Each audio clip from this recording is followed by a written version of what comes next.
said, Seri_bot has joined Seribo ban.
Uncanny AI said, "But Gamers Lidge, hey there, thanks for joining. Buckle up, because it's gonna be one heck of a gaming run. Any questions about Uncanny or the game we're targeting today?" Start searching that area immediately.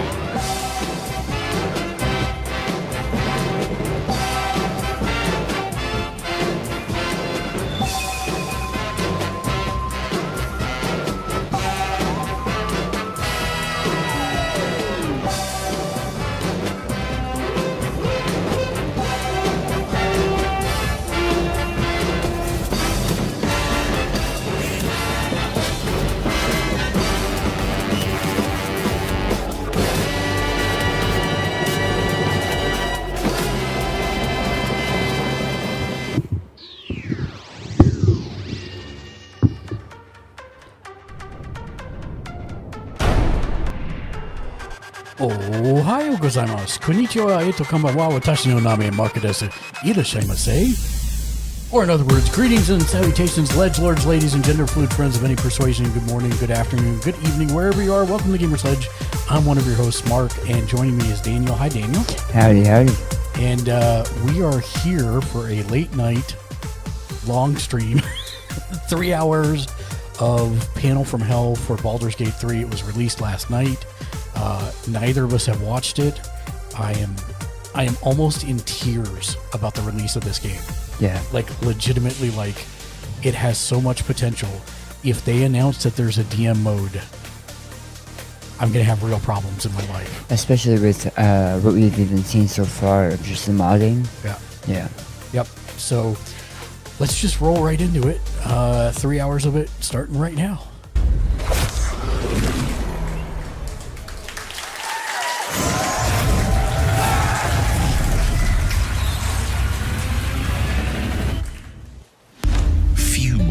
Ever glimpse what you're about to see.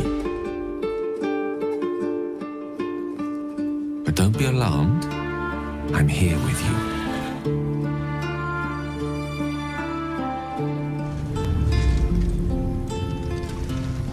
Now, Open your eyes.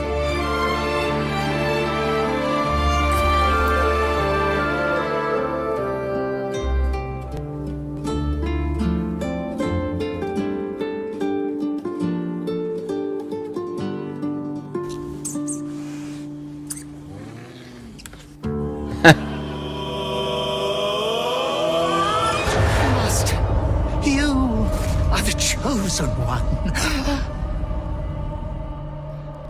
Amazing. Yep. So that's a nice little launch trailer for us. I still want that collector's edition. I'm not gonna Hello, everybody, Yeah. and welcome to Panel from Hell number 8. Actually, I'm gonna The turn you down last just a Panel little bit. from Hell that we'll ever do for Baldur's Gate 3, because the game is about to be released in less than a month from now on August Why is 3rd. this- We know we surprised you all with our early announcement of the earlier release date, something we've never done in our careers. But then again, the game was already actually delayed, and we just moved it a little bit earlier. Why did we move it earlier? Well, it is because we disconnected the release of our console versions from our PC version, and that allows us to release the PC version a little bit earlier. To get all the practicalities out of the way, what does that mean? That means that the game is coming to everybody on early access 4 weeks earlier instead of the 3 days that we said initially. You're going to get it on August 3rd. You will be able to play all of Baldur's Gate 3 and have an incredible adventure. It's going to come on 6th of September to PS5, and then other platforms, which we actually haven't officially announced, and therefore I will not announce officially right now, are going to be later when we are finished with the optimizations. We're working hard on them. We wanted to sim ship, didn't work out. Shit happens. It is what it is. This is development. But speaking of development, this has been a development of 6 years for our entire team. We have many of our team sitting in the audience today. They are incredibly proud and can be incredibly proud of what they have accomplished. And my job here today is to guide you through a journey of what Baldur's Gate 3 is. I can only show you a very small slice of this enormous game that has so much content, that has so much permutations, and that respects your identity so much, that tries to offer you so much consequence to the choices that you're going to be making. I'm going to be joined by a whole bunch of people here, but before I do that, we are going to talk a little bit about the Digital Deluxe Edition, because I forgot that one. The Digital Deluxe Edition is coming to everybody who bought the game in early access. Nice. So you're going to get all of that content for free. You're not going to have to buy anything. You're going to get the nice. Digital Bard Song Pack, the exclusive dice, Treasures from Revelin, Adventurer's Pouch, and a bunch of bonus digital content, all for free, because you supported us so much during early access. And we cannot thank you enough. This game would not have been possible That's pretty sweet. the way that it How is many now. have I It used wouldn't the have been dice? 3 years in early access. And actually, No, it's the I dice don't know in if the you've been game. counting, but last Sunday it was 1,000 days in early access, which is a very long 1,000 time. days in It early was a long access. time to finish it. There was obviously a few accidents in the universe around us that didn't help in this, but we are now at the end of the journey, and we are very, very proud. So, we're going to be joined by a bunch of people. I'm going to kick off with a video which is going to talk about character creation, and then we will have a chat about the stuff that you saw. There's a lot of new things for you to discover. So let's get started with this character creation video. Every choice that you make in character creation has an influence on the way the story will play later. Before you even start the game, That the looks game is different. ready to react to you based upon the character that you have created. First and foremost, we of course adding some new races, which is long-awaited half-orcs and I was just dragonborns about to say. with some of the unique customization options. And I'm really happy with how those our look good. dragonborns can and animate. We will teach you everything you need to know to like hit the ground running with a character that you feel happy to play. It's not a superficial engine. You aren't just making aesthetic choices. 4 about your hours character, to make a you're character. I defining know, their it's going to be identity. bad. So if you choose your class, your race, your pronouns, any of these Now, things, that are you choose playing in Torm there, on they the first will be playthrough? Not only I don't know. honoured through the I haven't game, but decided. they will impact I don't your know. experience. Classes are very central to the process of playing D&D. For us, it was super important to hit the class fantasy. For release, Baldur's Gate's class system is like stupidly deep now. We've got 12 classes, 46 subclasses. On average, like every class has 3 subclasses, but with cleric and a wizard, they have like 7 subclasses and 8 subclasses, like respectively. And also you can mix and match them, like for all of them. Like multi-classing is a feature in our game. Within that, we tried our best to like include as much content from Player's Handbook as possible. I think we've got something like over 600 spells and actions available to the players, so you're never going to be short for options. One thing we wanted to make sure was that every class and subclass has a toolkit. They feel like they're not being shortchanged on at all. One of the brilliant things about this game is that when you make a choice about your class, it isn't purely a gameplay choice. It won't just affect combat, but it will actually affect the dialogues. For example, I know with the Warlock class, we've done a lot of work to develop how that will interact with dialogue choices. So you now have the option to call on your patron to get some insight, some advice in situations that might lend you an advantage. Probably the best example of how your class can impact the storyline is that every druid character or characters with animal-speaking spells can talk to every animal in the game. There are dozens and dozens of animal-based conversations and quest lines that you just wouldn't be able to access if you weren't playing as that class. If you're a barbarian, your whole skill set lends itself to being loud and Those are dragons. just using force. What class you I just noticed that. will change how you experience the game throughout. All right, so for surprise number 1 of the night, we have completely revamped character creator. We're going to chat a little bit with Elena, who's our lead character artist, with Adam, one of our lead writers, well, the lead writer actually, Crystal, associate lead writer, and Nick, who is our lead systems designer. So we'll start with you, Nick. No, we'll start with you, Elena. We are going to start making a custom character. We're going to have a look at all of the new options that are there, and at the same time, we're going to explore the new character creation screen. Let's start with the elf, I believe. Yeah, so here you can see our beautiful racial lineup. And some of you already has spotted some new races, which we're gonna dive into. But maybe before that, we can also show you what we added. So let's do maybe like for each race, let's show one new customization option as we progress. So let's start with elves. What would you customize on elves if you would start? So for elves, I want to show you our kind of skin customization options. So we added maturity, which is a slider, which can make you a bit older. We have freckles and freckles intensity, so you can really be unique in your look. And we, of course, have vitiligo pigmentation. All right, cool. All right, interesting. Let's have a look at the next one. All right. Genitals default. Tieflings, yeah. I just saw that. So some of you might have guessed, but we've added horn customization. Well, you already could customize how your horns look, but now you can customize your horn color and even your horn tip color. All right. Shall we get this purple? Oh, that's cool. I like the purple horn. Yeah. All right. Coolest. All right, let's move onwards. Okay. Drow character. So for Drow character, we can show you some of the scarring options that we have. And not only we added some additional customization option, but as you can see now, you can actually see what you customize. Okay. So there are some beautiful icons. All right. Excellent. All right, let's move forward. Right, humans. So what we want to showcase for humans is actually more hair options. So now it's a really long list to scroll. Oh, that's and beautiful. you can finally see what you're picking as well. Because cool. Wow, there's so The hair much in the hair. game is really, really special and amazing. But it's a lot of work, right, to get every single hair in there? The work is like really intense. One hairstyle can take a lot of time because you basically hand place in each and every hair, like in the place, in the position. It's much harder than, you know, doing like a hairdo. I can imagine. All right, let's move onwards. All right. Githyanki. My favorites. Yeah. Actually, let's go. Oh, my with second the, favorites now. Yeah. You changed that.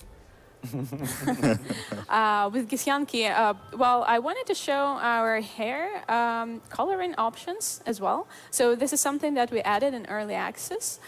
So you can have 3 hair colors. You can have your natural hair color. You can have your highlight. And then you can have grain color. And we're adding more colors on release, actually. So it's going to give you the opportunity to, you know, have a 3-colored hair. All right. Okay, let's move forward. right, dwarves.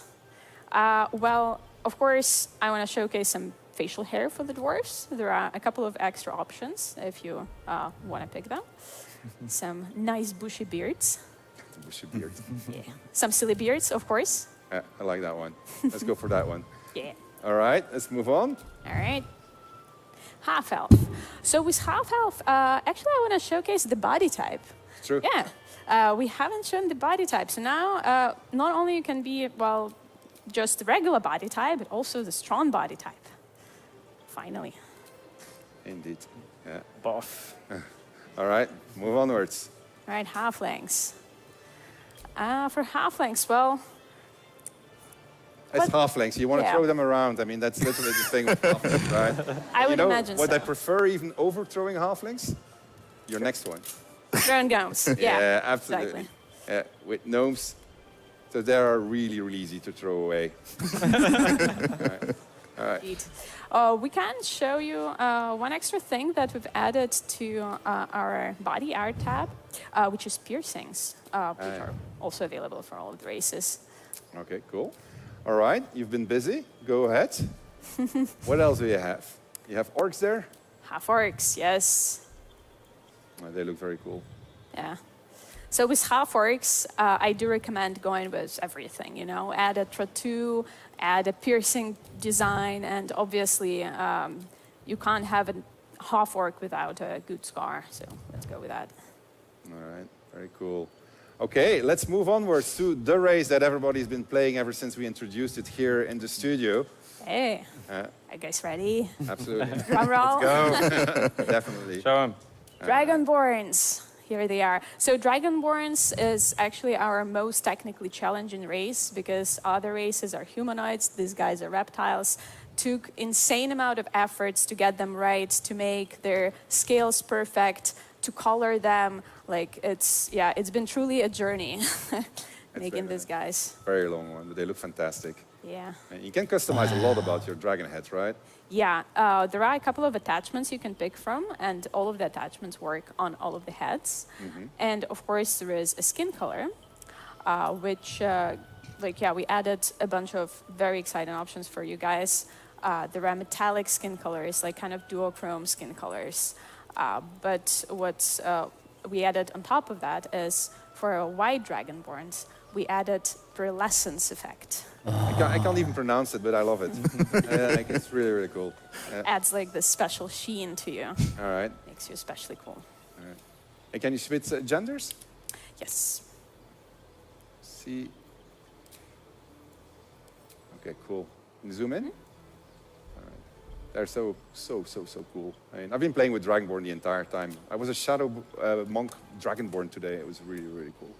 All right. Something we forgot to mention, there is a heterochromia now. So your eyes could be a different color. Not a word I can't pronounce. Oh, that's really cool. All right.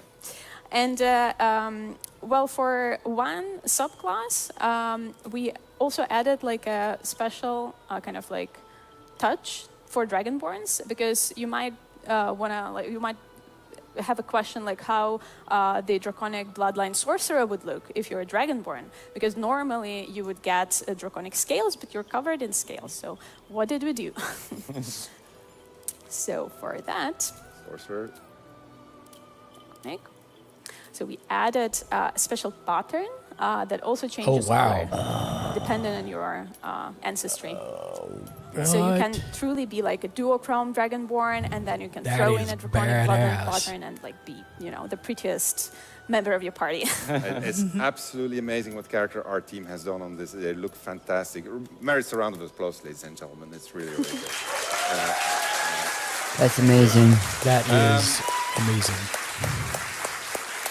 Makes me want to play a Dragonborn, and I don't play Dragonborns. So, our team outdid itself. Can't be trumped anymore unless Systems team has something up their sleeves. Jumping to Nick. Nick, thanks. Maybe let's start with it. Why did we change character creation? from what's in early access. If you played early access and you're watching the stream now, you will recognize that the whole layout has changed. So one of the things we really wanted to do is to make sure that anybody who didn't play D&D before, didn't play Larian games before, they still had a good time, they still had a comfortable time. There is a lot of new information, and we tried to present it in steps, bite-sized pieces that you can go through step by step, creating your character in a very clear manner. And has 54 boss points. What do we get? What's up, Monday? Well, something I wanted to talk about are the classes. It is Monday. That, systems has a few things. Never 46 played things that is the number of before. subclasses that we're shipping at release. And we try to make sure that for every class, no matter which class is your favorite class, Monday comes out at release on the 3rd. there's going to be a new subclass for you to play, some new play style that you can enjoy. The pre-release for example, is out. if you really Right, like early Paladins, access is out. one of the new oath for them is the Oath of Vengeance. So you don't have to be just the knight in shining armor anymore. You can be out for revenge.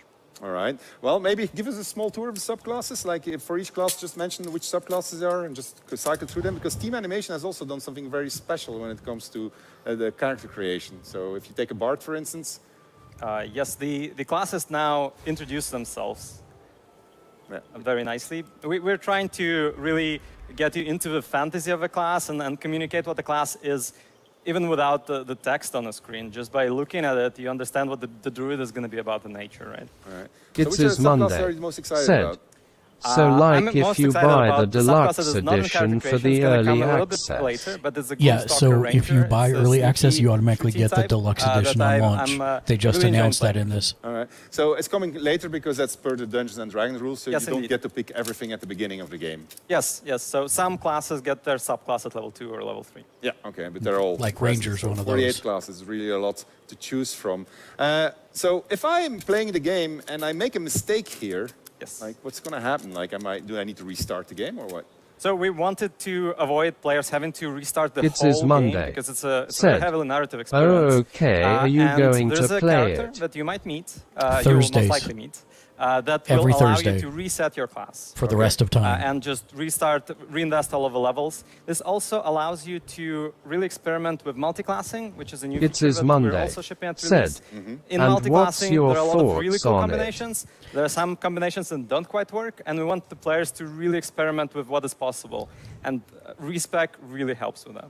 Yeah, I can. I've been fooling around with it. So they've had early access up for 2 years now, and we've played through it exactly twice because we didn't want to get burnt out on it. It's only Act 1, and that was amazing, and this is all the changes that are coming for release. That shape together with class and racial Release of the full choices, game in what less than a dialogue month. options you Yeah. have. And you, Crystal, your team has been very active on introducing those. They have. They've been very diligent on it.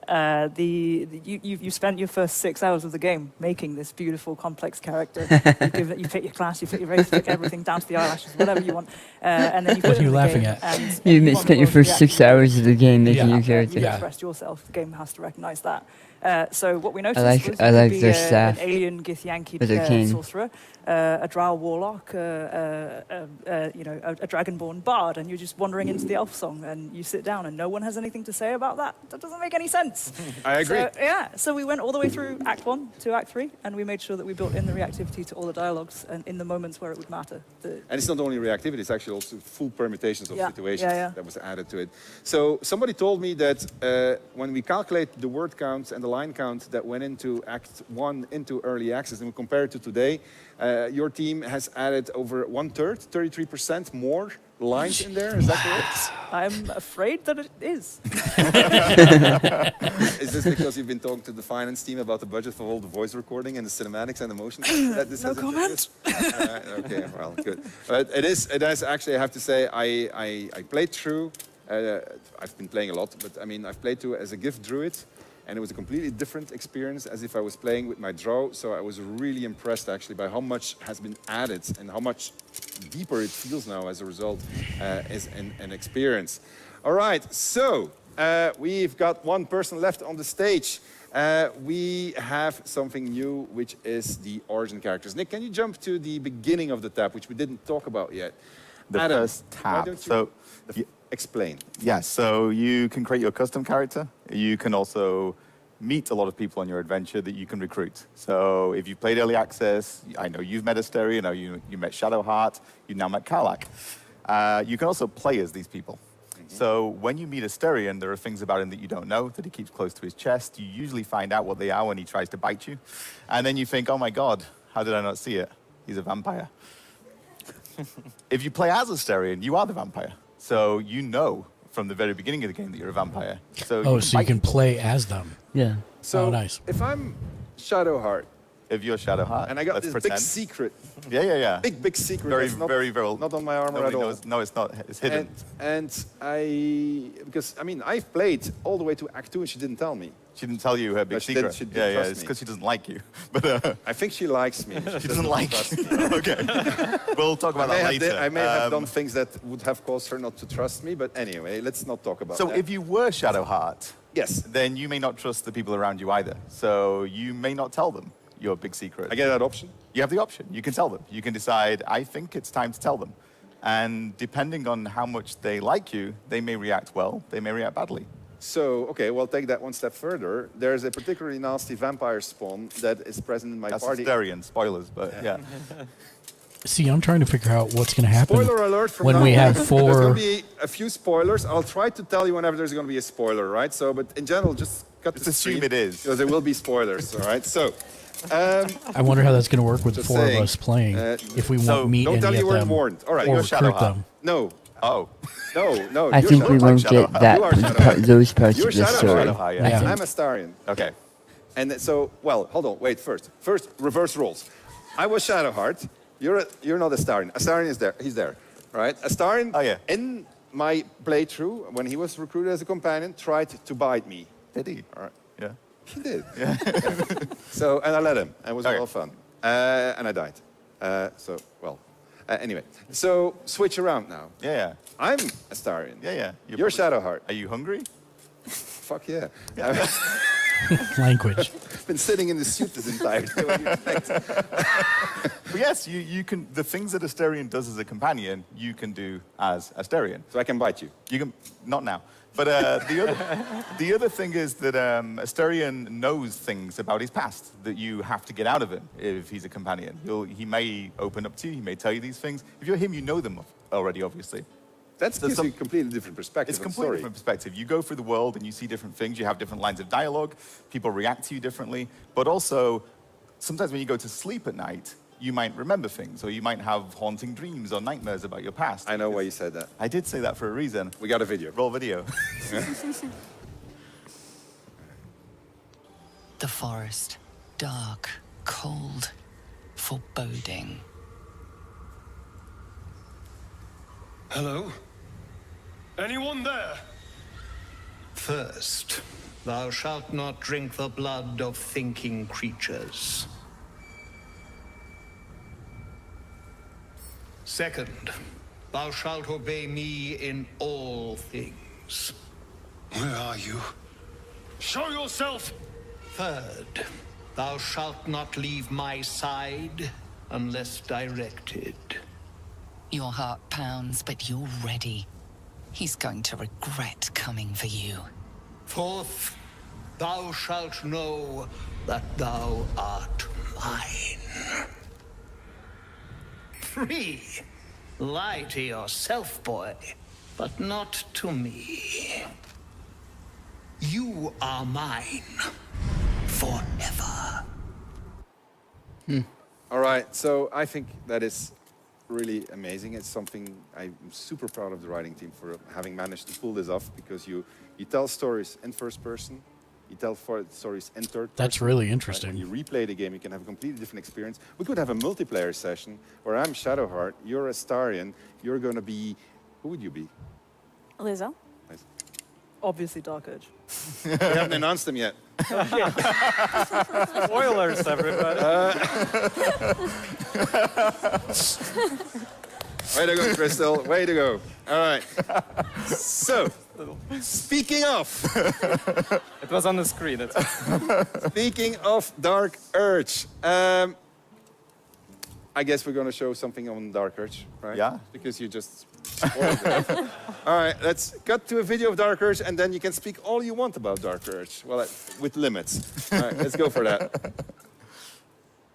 I don't know why The Dark Urge is a fully customizable Origin avatar character. You can play as whatever species, class, build, appearance, gender that you would like to, and still have the character's origin story working on top of that.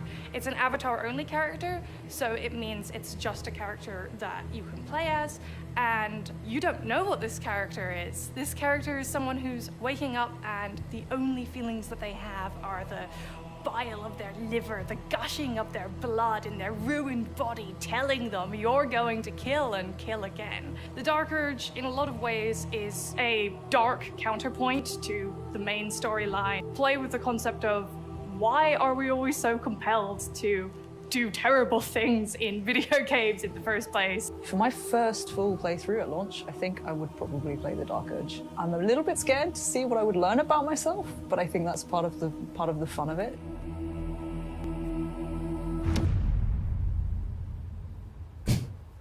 Okay, that's different. Yeah. Dark Urge move.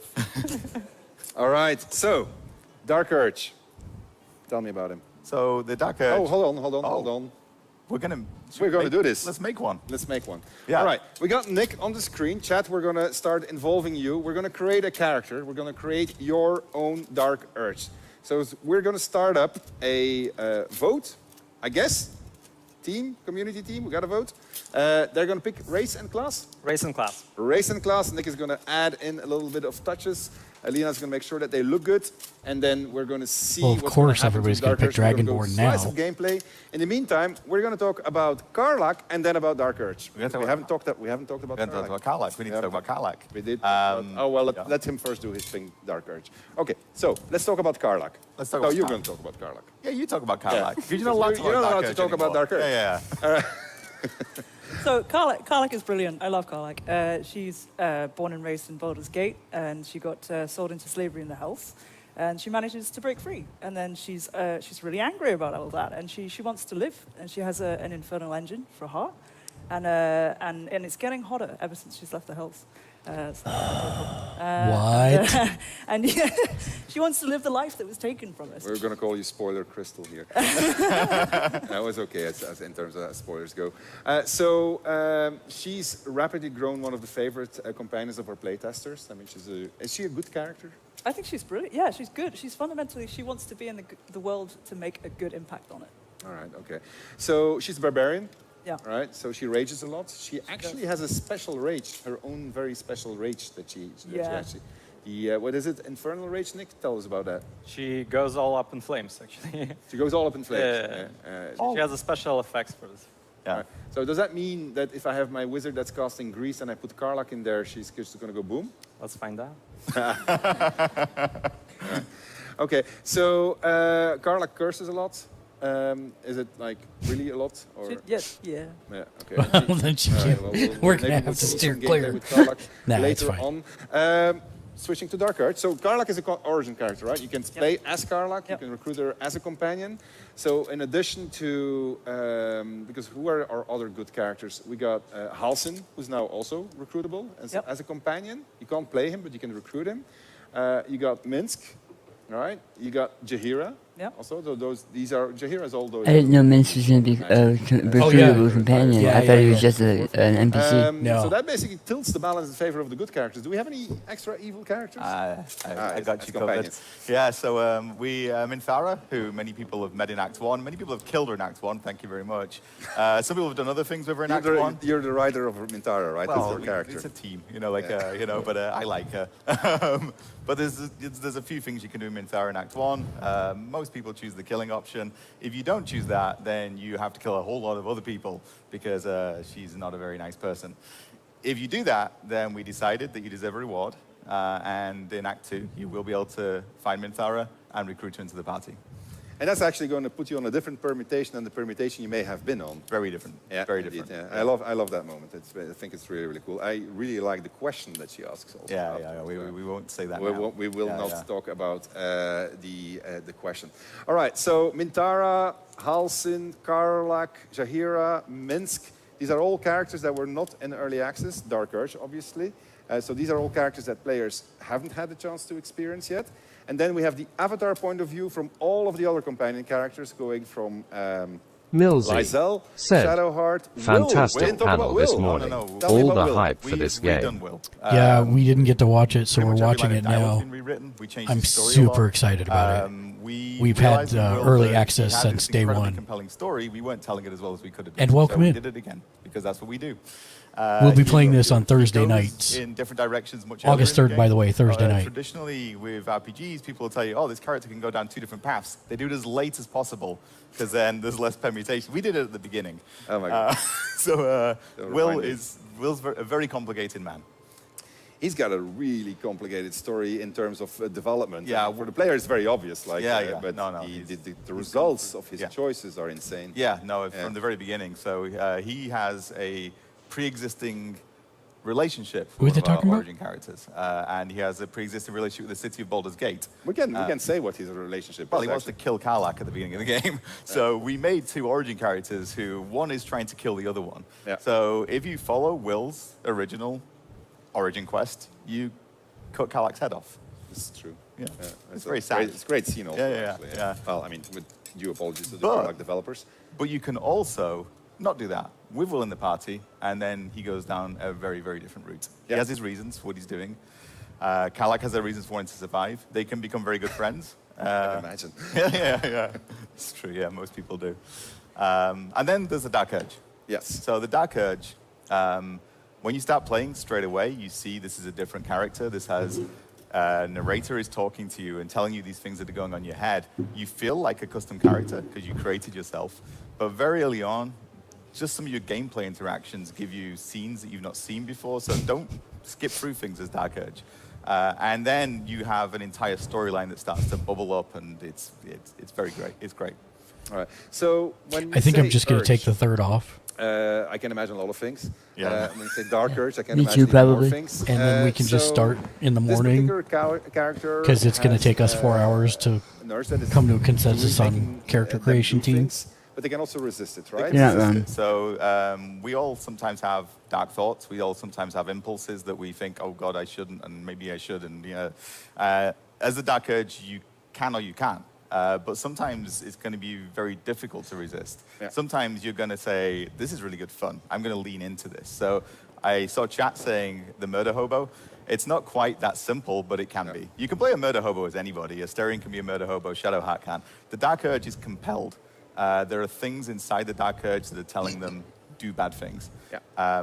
It goes to places that I think we did a great job. I mean, it runs through the entire story. Yeah, no, I agree. I think it's rapidly grown to be a favorite character of all people. And importantly, it can be a villainous character like anybody else in the game. Any of these people can be villains. They can become heroes. The Dark Urge can as well. Yeah, but with quite an interesting twist behind them. All right, Nick, are you kidding me? The chat has spoken. It's a white dragonborn and it's a monk. And it's a monk. Of course it is. All the new stuff. Yeah, all the new stuff. Makes a lot of sense. Chat, you're predictable, but we love you. Thank you, chat. All right. Okay, right. You're going to show us a small slice of Dark Urge because we don't want to spoil it for players. Tiny. Right? So really small, but this is at the beginning of the game, so it is a spoiler, but it's so at the beginning of the game that I think it's not that much of a spoiler. All right, go ahead. Indeed. So I'm exploring the crash site. You've probably seen it in early access. And as Dark Urge, It looks so good. I Shadowheart, and cannot wait. Come across some goblin corpses, so of course I'm going to loot them. So let's loot them. Some stuff. I take it. You drink in the pungent corpse. Since you awoke on the ship, your mind has been cold and empty, but something stirs.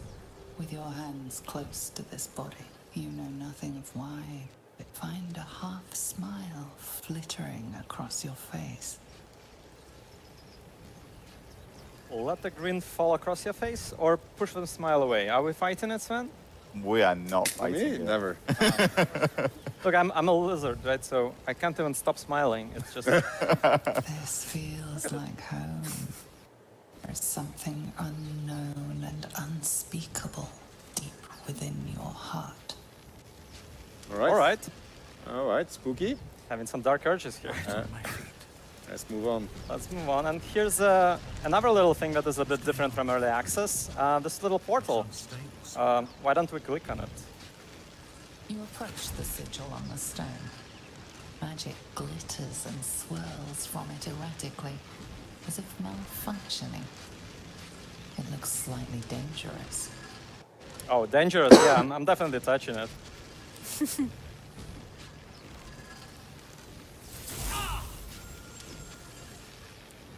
Well.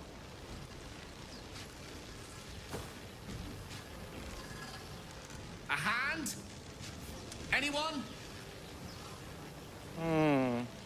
So that's different already from what we had in early access, right? This is the recruitment scene of Gale. He used to jump out. Now suddenly we see a hand pop out. Indeed. All right. And we have a few things we could do.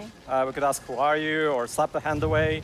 But the unique thing for Dark Urge is to fantasize about hacking off the hand. You're only thinking about it. Hold right? on, give me 2 seconds. I'm just checking what chat is doing. I can see what you're doing. I see a lot of I've ones, never seen chat. so many ones in my life. I am not disappointed in chat. It's like binary No, code. it's all ones. All right, okay. So. Someone has slap it. But All right. right, so what bad can just thinking about it do, right?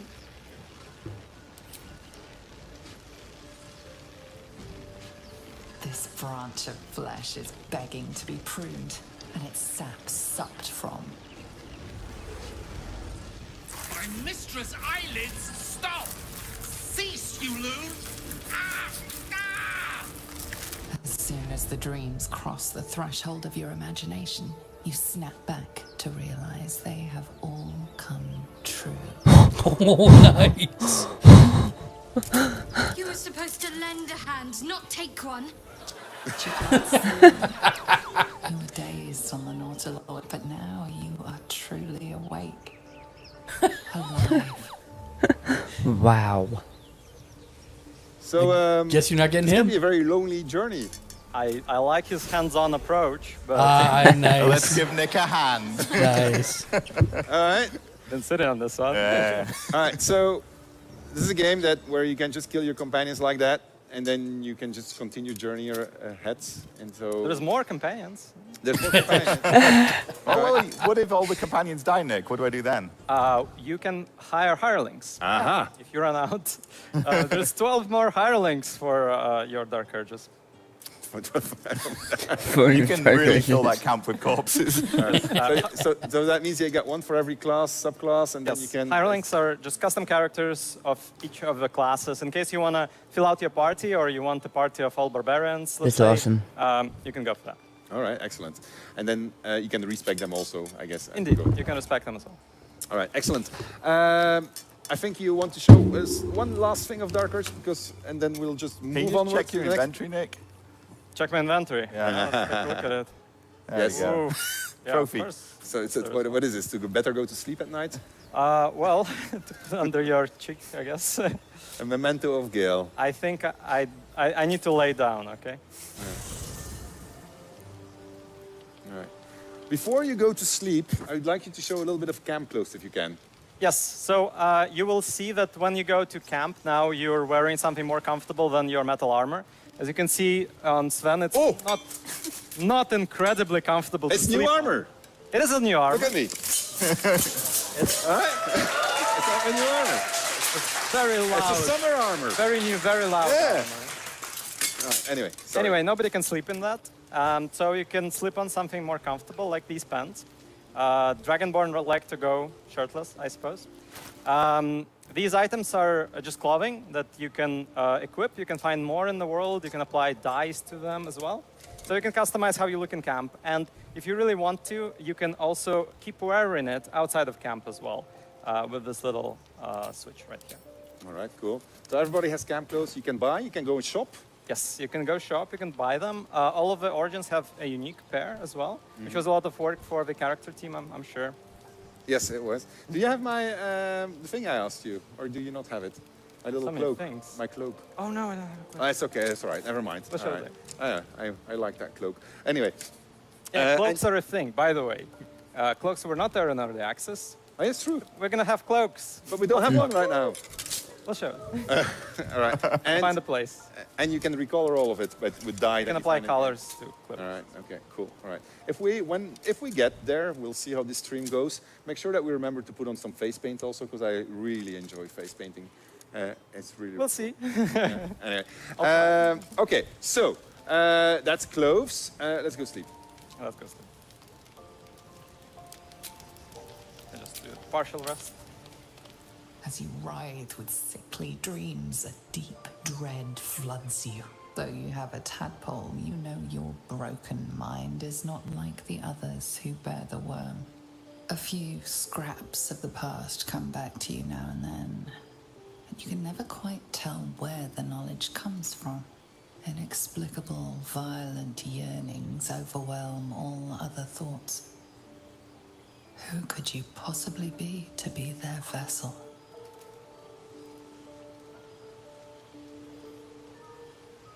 All right.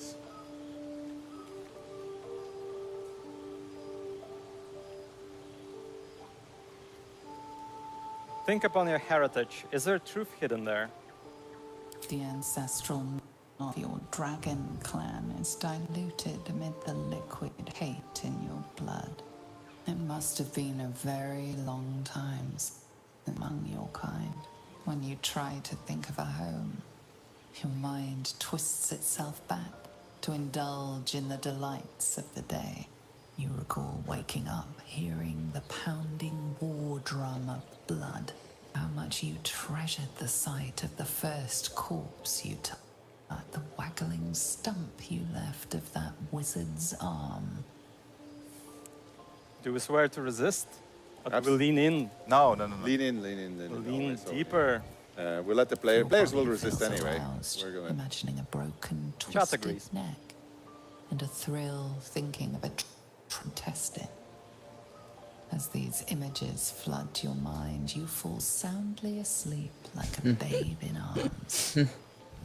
Blood, blood, blood. I love this narrator. Yeah. Blood. I think there's a message there. All right.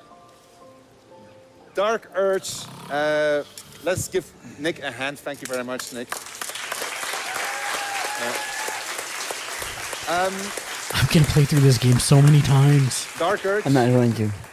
Well, I mean, I probably will, but I'm going to focus on twice. Not for the meek of heart, just warning you. One with you and one by myself. Right. And I'm going to try not to. But it's just the game living up to the choice and consequences. No, that's what I mean. I'm going to try and go all the way through it. So whenever you go somewhere, in 2 save files. It was your choice to go there. Let's jump to a lighter topic. We get a lot of questions about romance, relationships. How can you, what relationships can you evolve with your party members? The answer to that is quite a lot. We have a very broad spectrum of relationships. It's his Monday. A little bit about that Said, right now. We got a video lined I up for you, and then pre-ordered, we'll have though a I'm kinda excited to play on 8/31. Did you pre-order on PC Monday? Do someone's quest. Because if you did on PC, it's coming out on the 3rd When we've been of developing August. romance scenes in Baldur's Gate 3, we've been trying to show 2 people genuinely struggling through a hard time and supporting one another. And you're not going to be the same person as you are in Act 1 as you are in Act 3. Neither is your partner. Your relationship is going to have to grow along with the game's story. The relationships that you can have with party members in this game, it's a little bit like the relationships you have in your actual life. If you are going to be an asshole to them, then you can expect them to react to that kind of assholery that you've inflicted on them. If you're going to be good to them, then you have the opportunity to bond with them. They can open up and share their stories. You can get closer, start relationships with some of them as well. It can go It's the his other Monday. way, so it's Said, perfectly possible that no you do something and one of your P5 companions will says say, no, I'm not going to adventure with you anymore. 8/31, Or but even, IDC I this is the can point where I wait, no think it's rush, necessary I to don't just have a kill you, and then they will try PC. to No do that. problem Monday, but yes, Sometimes for it's actually PS5 it's better later. Also, to have an argument 8/31. and challenge your partner about their way of thinking, because if It's you actually go along with what it's they actually want to September do, 6th you now. might end up getting It got pushed back a week for sacrificed in PlayStation. evil god's sex right. You So might that end up red getting turned into a tiefling is vampire the or barbarian they're worse talking civil. about. You might even end up Nice. getting married. So watch out, but be yourself and don't treat the romance like it's just a quest. Companion characters have the potential to grow and develop in interesting ways. And indeed, the thing that makes them, that often kind of incites that within them or can kind of nudge them along the journey or block them on that journey is you, the player. And it is very much you who is influencing how they develop and who they become. My party members, they're not just following me blindly because I'm the person who's playing this game. They're following me by choice, and sometimes those choices result in them not fully trusting me. And I think that is such a satisfying experience. Different quests are going to matter to different members of your party. So if you take a particular combination of companions versus on one playthrough versus a different combination on another playthrough, you're going to find that the party is interested in different quests, and then you're going to find yourself being pulled towards the different areas and different quests that matter to them. And I think in that sense, you're going to get a very different overall experience. All right, so that was a little bit about romance. So let's talk a little bit about, because there was a lot of work that went into this and making this possible and catering to the broad spectrum of choices. Can you tell me what the typical day in the life of a romance It's Monday. Said, whatever sexy. I'm in no rush to play it, honestly just something to play later So on say, tons right, of games to play right now. I hear you. Uncanny we AI can't go to in real life. said, So some of support the places you can't go stream to. with Uncanny in Boost. Shadowheart Sponsor in, instant early access replays even, and hype you can start to alerts run live on Shadowheart. stream. She'll get tips to Use review, this she'll get link drunk, to she starts support open up to you. That's often how my romance would start. https://live.uncanny.gg/ and sucking their blood, and they may forgive you and they may say a little bit more. And that's how your romance starts. With other characters, it's different. So we wanted to give people emotional and physical breadth. Yeah, okay. So we're going to have a little romance moment in the game. Yeah. We are having a problem, however, with the game. Apparently our frame rate is not showing. We're running at 60 FPS over here stream, so I can show you with my mobile phone and I'll post a video. But apparently it's not coming through. So do we have a solution for that already? All right, we'll just keep on chatting about romance until we have it, because nobody wants romance at 20 frames FPS. per second. Yeah, no, it's rough. We do not want romance at 20 FPS. Well, oh no, I'm not. Let's not go there. But yeah, so I think what we're looking at is a game in which the romance progresses, and in unexpected ways sometimes as well. Sometimes you get what you expect.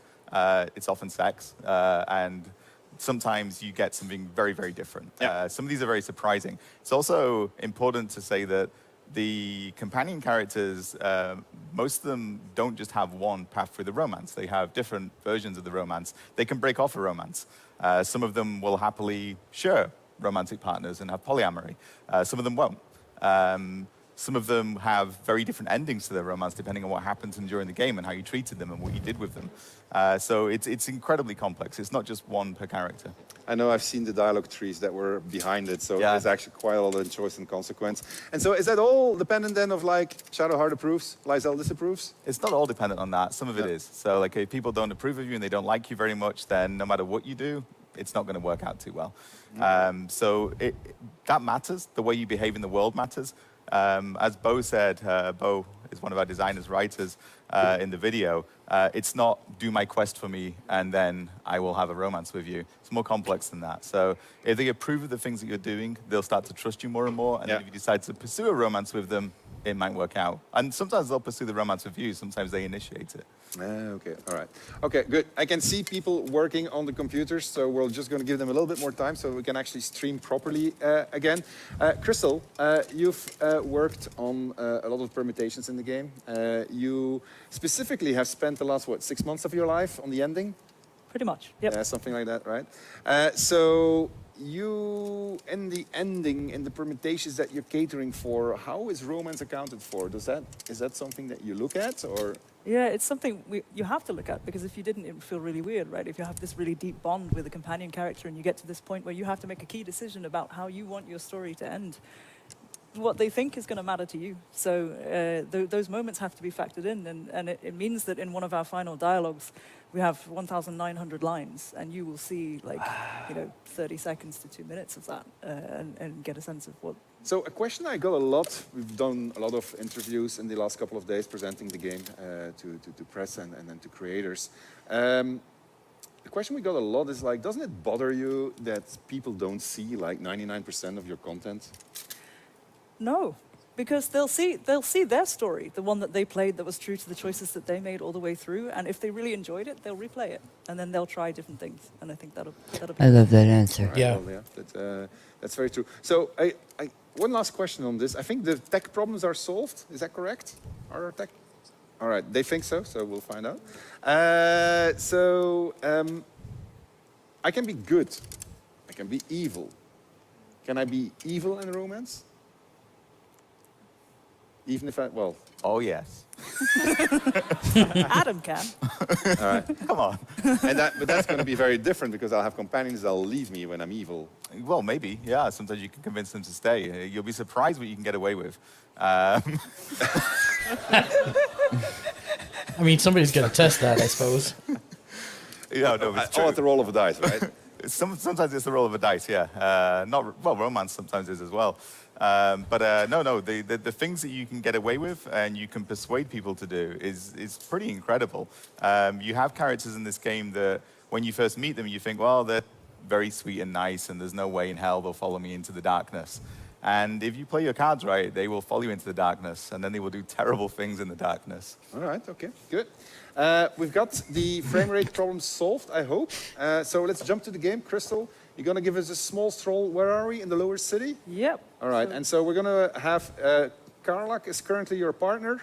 And so you're going to have a little stroll down the streets and go find some of your friends over there, or at least Karlak's friends. Yeah, so we've just entered basically at the beginning of the lower city. I see a little small person over there selling newspapers. Let's go check him out. Hello? Does anyone want to buy a gazette? Not the best one, but I'll take a... Thank you. All right.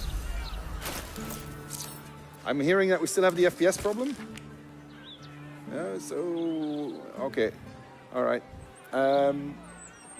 We're going to hold on to it. We'll hold on to it, and we'll do it maybe later.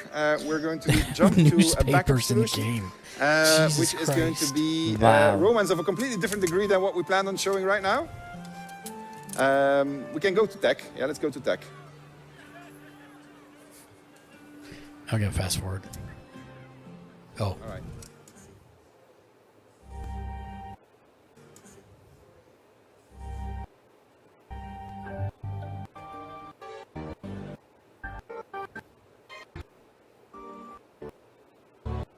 Okay, good. Maybe it might not be a full 3 hours.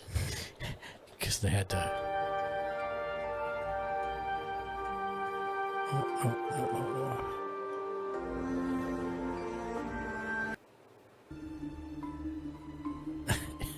It's nice to see that it's not just small streamers that have tech issues constantly.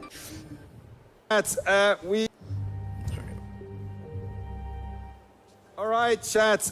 We are close to a backup solution for our streaming problem, for which we apologize. Obviously, not what we wanted. But while we are waiting for the tech guys to sort everything out, we decided we can do a live AMA. So ask us questions, and we'll answer your questions until they have figured it out. So that gives you like 5 minutes of exclusive access to us in terms of ask us anything. Anything. Anything. All right. Now we have to wait for the delay on the stream. And how many voices in total in the game? I assume that there's a question about player voices, so there's 8 in total. If it's a question about how much voice lines we have in the game, somebody's going to have to watch that chat, and now it's going way too fast. We're going to have... yes, no. 100... I think it's close to 190,000 lines recorded. No, it's a lot. Yeah, something like that. I had the numbers in my head at some point. We killed our producer, so I don't know anymore. Beginning of stream. It's worth putting that in this context. Game needs a world builder, so you or you can make your own campaign. That's what we're hoping for, Turtle in a Box. Of course, my life will be over if that happens, but that's what we're hoping for. Hours and hours of cinematics, but that's not true. It's just because there's so much choice and consequence and permutations in the game. It's very hard to transmit that on a stream like this, you'll find out for yourselves when you're going to be playing the game. But there's really a lot of possible stories to be had. And that'll be how, if that happens, that'll be how I build my background for every character I play from now until forever. Thumbs up, soldier! Thank you for the follow, Turtle in the Box. Welcome in. Will we? We'll be streaming this game starting August 3rd. Okay. Every Thursday evening. Does anyone here have a question? Yeah. All right, go ahead.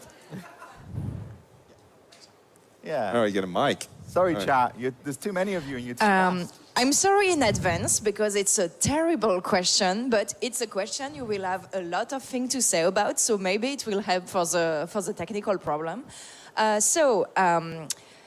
Everything is political, even if gamers don't like that. And so with almost 200 hours of cinematic, you have written a lot of stories. And I was wondering, in the end, Turtle when in you a take box second 77. look at every Thanks story for following. told in your You are a game, rock star. what are the principal themes, the morals?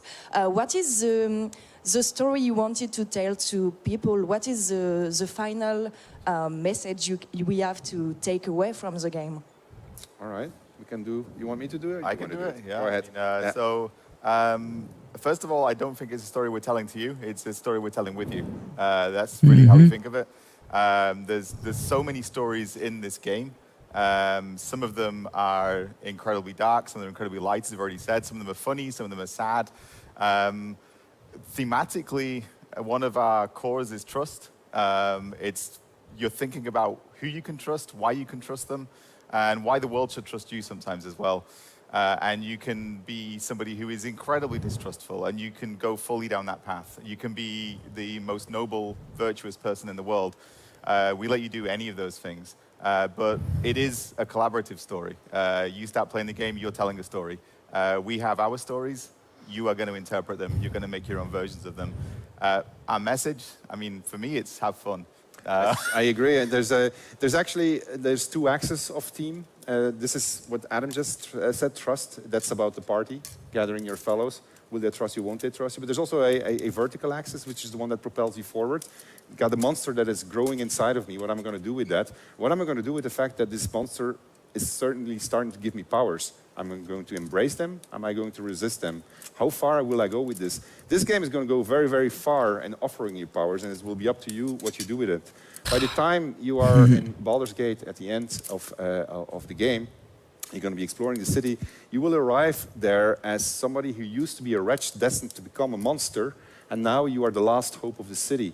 But you could be the last hope in a bad way or in a good way. You could say, this city is mine for the taking, or this is the city I'm going to save, and I'm ready to sacrifice everything for it. And so those two things you will find back in every single thing, going from the origin stories. Each origin story is about, what do I do? Do I resist the evil inside of me, or am I going to embrace it? And it's also about, like, things have happened to me in the past that caused me to distrust people. How am I going to deal with it? Will I trust somebody again? And then the player can obviously be the one that betrays it or goes for it. And like this, you get a lot of storytelling that's coming forth from it. So that's basically the core of BG3 and what we've always relied on as we were developing these hundreds of stories, thousands of stories, really. Yeah. Did that answer it? All right, go ahead. There's more questions in the audience. Go ahead. Thank you very much for this fantastic panel. Before the questions, I'd just like to give a huge shout out to Twitch chat. We've got you on our phones and we're trying to answer as many questions as we can for you. My name's Josh. I'm a massive fan of Baldur's Gate 1 and 2. I have been since I was a kid. I've played the games my entire life, and the name is legendary. The stories are mythical, and Baldur's Gate 1 and 2 are some of the most respected RPGs of all time. Why do you think Baldur's Gate 3 is a worthy successor to this title? Okay, I have many reasons. We can just break them down one by one. So obviously times have moved on. We are 2023. I think the first Baldur's Gate was in '98, if I'm not mistaken. So back in the days, Baldur's Gate 1 embodied everything that Dungeons & Dragons was. It was the first game that really allowed you to play D&D in a video game. It had multiplayer, which was very advanced for its time already. It had a party that you were growing, definitely in Baldur's Gate 2. That was really a really big innovative step back in the days. We've First time done I the same played Baldur's thing, Gate but with was on 5th Mac. edition. We've taken all of the concepts that were pioneered there to a much further extent. The relationship building that you're going to be doing inside of the game, the party that you're going to gather, that has, you will find out when you're going to play, that has lots and lots more than what was welcome to possible the back channel. in the days. Hello, both friend. in the fact that it's being told to you in a cinematic way, but Gom not in 90, just welcome a in. linear cinematic way, but actually in a fully dynamic cinematic way that depends and reacts to all of the choices that you've made, all of the decisions that you've been making. And so that is, for me, was one of the core things that we wanted to put in a game that was about gather your party, which is what the catchphrase was of the original Baldur's Gate. The second thing is this game follows the structure of the original game. You start your adventure elsewhere. There's a big, strong call to action, and that takes you to the city. So we are basically following that same journey. You're going to have a strong call to action, which in this case is, I'm about to become a monster, and if I embrace that becoming a monster, I'm going to be a very powerful monster.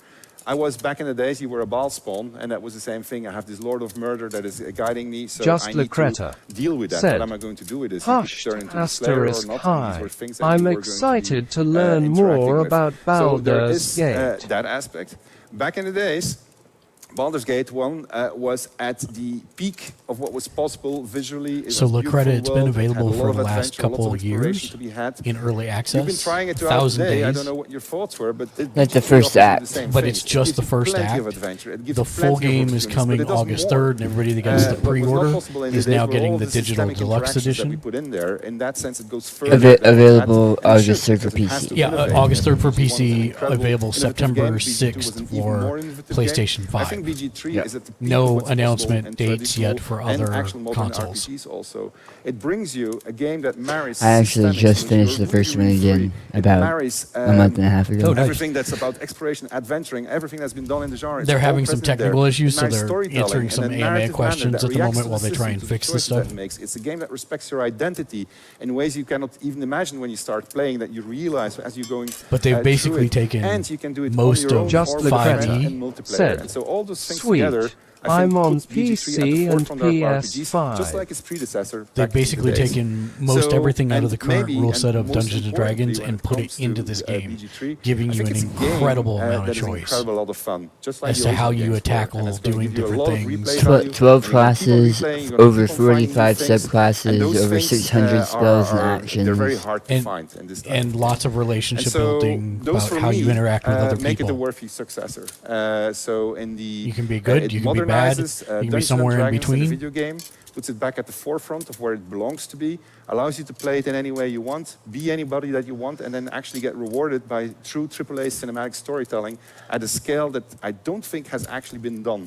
And you can do it with your friends. You can be watching. And it's got 4-player multiplayer multiplayer. at the same time with different Online choices, co-op. deal with the consequences of what your friends have been doing. Up to It's 4 just players.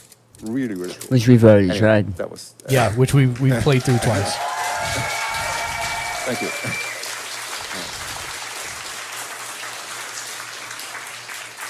All right.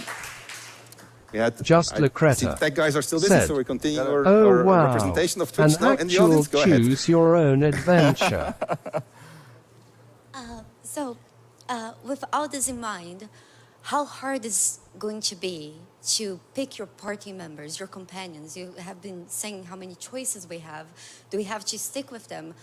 Can we swap them on the go? Do we get punished for swapping them on the go? What about the ones that come later in the game?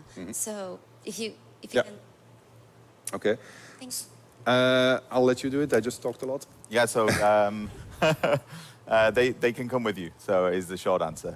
We're not going to lock them out at a certain point. We're not going to say, hey, you've reached the city, you need to leave these people behind. They come with you. They stay at your camp. You can pull them out of camp and take them to do things in the city or elsewhere. You can put them back into camp. They won't always stay, but if they leave, it's because of something you did. It's because you annoyed them, you killed them, you were going away, you were not listening to them, you weren't doing the things they wanted you to do. So there are points where they'll leave, but they're narrative reasons that they leave. They're not. I wonder if we'll be able to collect them anyways.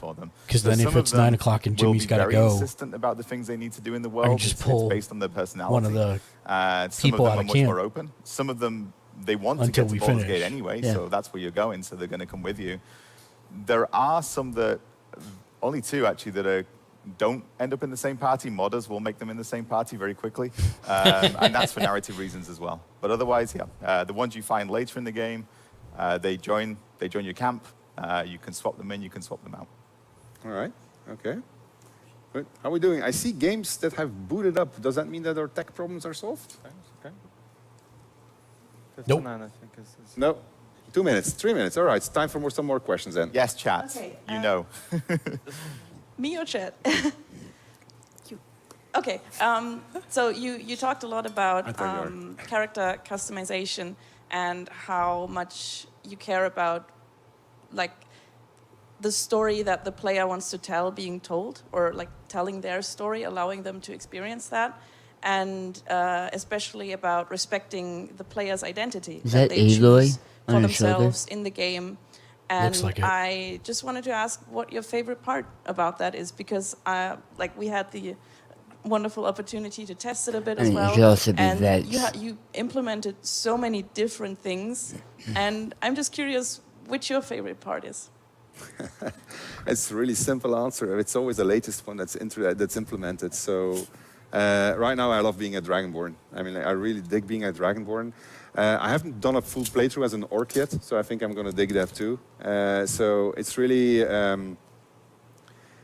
my systemic developer's heart starts ticking, and the entire team knows that because I get very excited about it, is whenever I get reactivity to having made a choice at character creation, and whenever I get reactivity, whenever I get to a choice that I didn't expect the game to react to. And so when I was walking around as a gift druid, I was super excited because I had so much stuff. Like I called them out, I said, like, guys, this is so fantastic. Like, I didn't know you went this far. So that is really the bit, the reactivity that you get to your class and to your where you come from. Those are the things that are probably my favorite bits at this point. Go ahead. So you've shown us a lot of very horrible things today and in the past day. And because we're all bad people, we laugh at that. But we know from gaming that surprisingly people are good at heart, mostly. Yep. Like from Mass Effect, they all play Paragon. So what are you doing to actually make not just the dark urge, but also the player feel the temptation to give in to evil and be as horrible as you people apparently are? We are giving you, we're tempting you. There's a lot of temptation. It's probably another team in the game would be temptation. There's a lot of temptation. You get all these superpowers if you're going to start embracing what the illithid inside of you is. And you can go very far in this, right? So you can. And so, Lacreta, the build-up for it is in the beginning, they put a tadpole in your head that's eating your brain, but it's giving you powers. Price could be even mean. Well, I'm not gonna reveal this just yet. That's a better way to put that. So it's temptation. It's literally, but that's what power is. Power corrupts. Why? Because it's so tempting, right? And then once you have it, you never want to give it up again. And because you don't want to give it up again, that's where the corruption begins, because there's things that might nag at it. And so that is present in here also. So the lure of power is the thing that's going to drag you into the evil side, or not. I mean, and it's not because you resist these things that you're not going to get power, but you're going to get it in a different way. You're going to get friends. You're going to end up with an entire army of allies. Just Lacreta said, "No, don't eat my brain. I'm so indecisive." But with no friends left, because you killed them all. Or you manipulated them, or you did other things to them. So it's really up to you. I think we're sorted out, Crystal. I think you can give it another go. I think we have so they've actually been trying to show romance for like the last, I don't know, half hour. Yeah. All right, so we are back in the lower city with a group of friends, and we're going to take a little walk around. One of our friends is Karlak, who we're quite close to in this version. We bought a newspaper before, so let's have a read of that. Hello? Does anyone want to buy a gazette? No cinematic context. Thank you. Would you like to tell us a little bit about the newspapers, then? I will, yes, for sure. I like how you asked that. we've got a newspaper system in this city. It's going to react to your actions. It's going to talk about the stuff that you've been doing. What I really like about the newspaper is that you can manipulate it. So you can start, you can basically break into the printing house and you can start swapping stories around. There'll be a big surprise when you do that. The game is going to react to that. The stuff that goes into the newspaper affects what the citizens of the city are going to think about you. So here it's early days because she's just arrived in the city. And to be fair, she cheated into the city. But just for the purposes of this particular... Okay, so they don't actually have articles, but yes, just headlines. Baldur's Mouth, your one-stop news, stop for news thing, kind of thing. All right, Crystal, go ahead. And that newspaper was in 60 frames per second. I think we're actually approaching the Baldur's Mouth. So we're in. What deep are in the city, lots of things those? going on. The gigantic guards? Yeah. Yeah. As we're moving through the city, where are we? Here we are. So, you can see all these snippets of life. I don't know if they are, but I think There's a they lot are. of, But I Baldur's think you Gate wanna talk has about that, actually. There's a lot of voice going on. Oh, there's a like huge amount. animated I statues. don't know what you can hear it, but there's No, constant well, they might. conversation, These there's a might hubbub. be, It but in the feels like a real past they were city, I know, animated it does to us. statues. It's a very Like busy place, so magically you'll hear animated people stone talking. statues. Somebody actually asked me how hard was it to have the team write all these lines. Oh, yeah. You want me to? Oh, I'm talking too much. Sorry, no, it's okay. Yeah. My hope is we get Artificer. Oh no, then I'll talk more. We get what?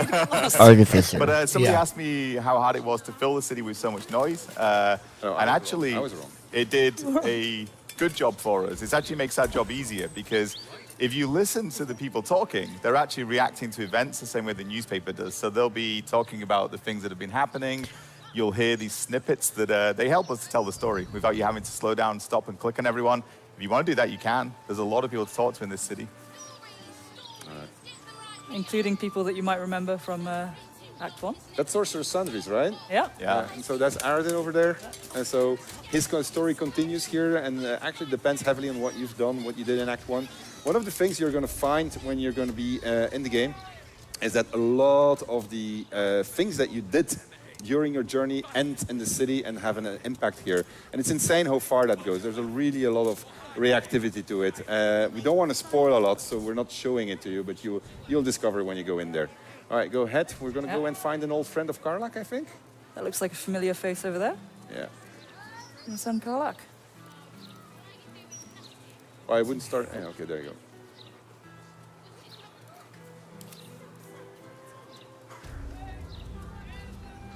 Karlak Cliffgate? That can't possibly be you, can it? Fitz! If Oh. you want a sight for sore eyes. Can we cut for a second? We forgot to remove the debug context. I heard you'd run off to Neverwinter, and that was what? Everyone look at me. Don't go back to it, or just go. Hold on, I'll say, you know. I just realized that all our cine context is on the screen, so you don't want to see that chat. I'm sorry. I don't mind seeing it. Yeah, I don't mind seeing it. Okay, we're good again. We can go back. Good to you. I won't lie. They have. Should we let them catch up? What? Yeah. Well, go on, girl. What? Tell me everything. Is that the thing from Divinity Original Sin 2? You saw the news, didn't you? About Archduke Gortash. It's something like that. Right? Oh, I'm Yeah. sure the fox Interesting. will make a great duke of the hen house. I think you were the only thing that kept him a little honest. After you left, things got dark, fast. I got out while my soul was still intact. Started working for an arms merchant. Still in the trade, as you can see. Met my fella Gregor that way. Been together 8 years now. And Karlak, we've a little one on the way. Fitz! That's incredible! Congratulations! Mum life, huh? You're going to be incredible. God, I hope so. Even after all these years, it seemed to happen so fast. But now that you're back in town, you must come to ours. All of you. We'll have a good supper, catch up. You can meet Gregor. And the little one in a few months. Are the two of you together? Uh-huh. Isn't he handsome? Oh, shit, Halfling? I don't know. Absolutely. You're well She's looking suited. up, I can and tell the other just one's by looking looking at down. you. Pleasure to meet you, by the way. I can't tell you how good it is to see you, Fitz. I'd love to come have dinner with you and Gregor. We're in the city on some urgent business, but can I come find you when it's all settled? I'd love that. Meanwhile, if you're still in the business of intimidation, you should take a look at my stock. All right. So Karlak is your partner here. I think you have to press space. Yeah. Great to have you. All right. So Karlak is your partner here. I think she still wants to talk to you. I'm sorry, I interrupted you. Go ahead. Whoop. All's well that ends. Not as bad as it could have. Hope that wasn't a lie. I hope we do get to meet up with Fitz when this is all over. First step, save the city. Then, save myself. That's cool, armor. And last but not least, dinner with an old friend. What more could you ask for? Right. See, we're not always horrible, evil people. There you go. So let's go to camp perhaps, and we're going to be sleeping on the docks because we didn't buy a room at the Elfsong Tavern yet, which we could have done. And you're going to go on a date, I think. With haste.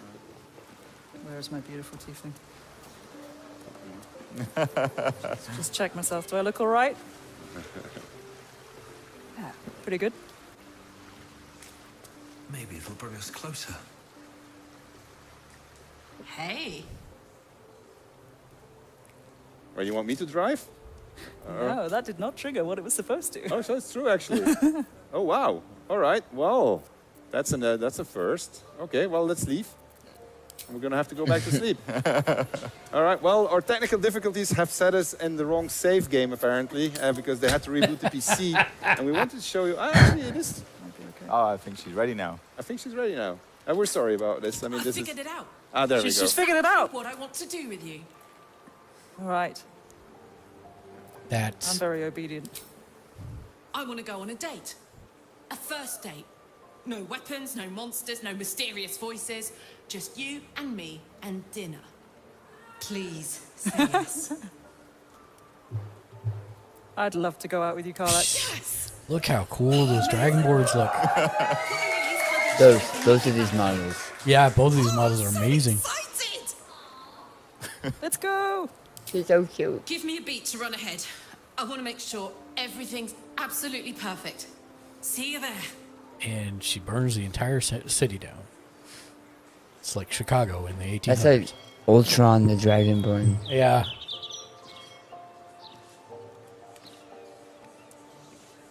That's how you go on a date. Hi. Hi. You made it. You look nice.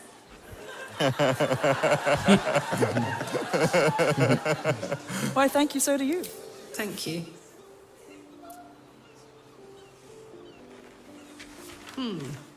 Baldurian seafood stew. No, thank you. What do you think you'll have? What does chat want? Just what I had in mind.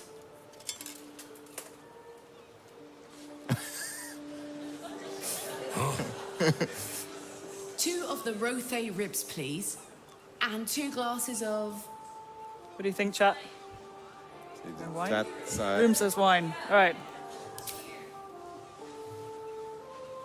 And 2 glasses of wine. Ah. Predictable. So, you're an adventurer, right? How's that going? Been around. I know, but this is our first date, remember? Tonight, you're a mystery to me.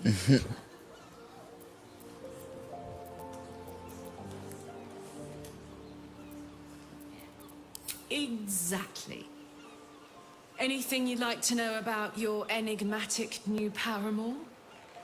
It's the flames coming off of her. Mm-hmm. What do we reckon? I don't know. You pick. Secret! Oh, that's easy.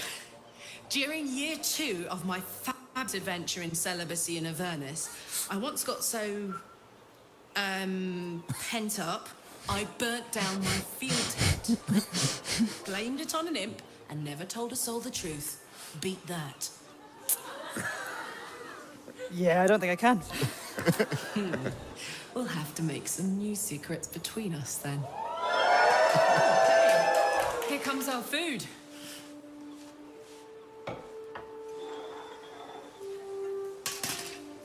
This guy not getting a good tip. Hey, Hank, I think we ordered the... It's a bleeder. worst guy I ever met. Anyway, how about a toast? Oh, shit! May we live every day like it's our last. Not gonna give her any? Apparently she's giving her some. Because you never know when your last will come.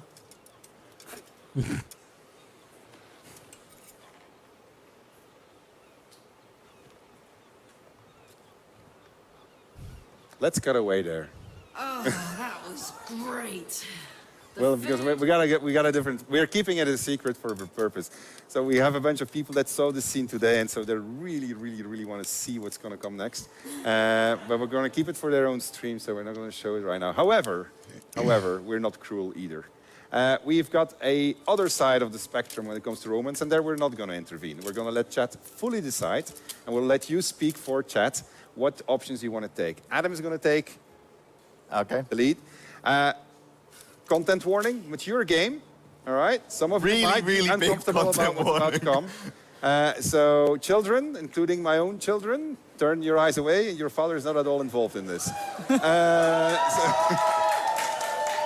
right. I think we'll just let it play because I have no idea what they're going to show. Seen, two characters who have been super popular during early access. We've picked Astarion and Halsin, and so we're going to. Things have evolved between them. All right, and so we're going to be. I believe, are we in Worms Crossing right now, or we're in the lower city? We are in the lower city too. Yeah. All right, so we're a different place in the lower city. So. Take it away, Adam. I'll tell you what. Astarion's ready for action. So we're in the lower city. Halsin came all the way here. He's not a big fan of the city. But here is my big strapping paramour. You wish to speak? Fine. Wait. No. Halsin. Your save game too? No, it's fine, I think. I think he just wants to wait until nighttime. One last tease.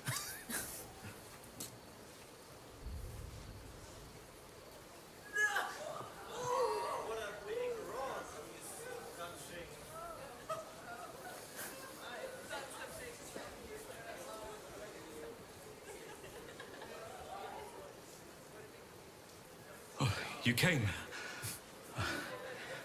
I was concerned you might have had doubts. Or that this might have all been too soon. It's up to you guys. Three. Perhaps a little. Do you know how hard it's been for me to contain myself? This might even be worse without the visual. Yeah, it might be, but that's okay. I'm not going to get dinged for audio so much as I would if they end up showing full nudity. We'll see where they want to go. 1-1. I've seen a lot of ones. A lot of ones.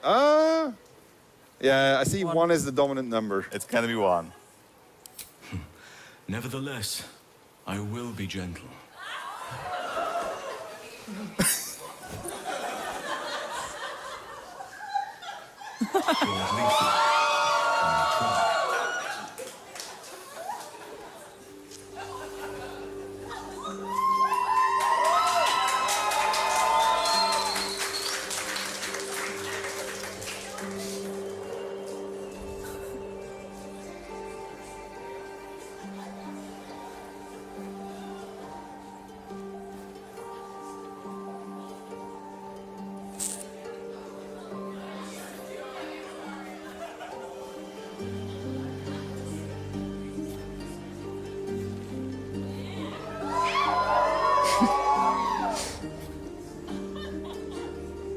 I wonder if they managed to not get an M rating for this game.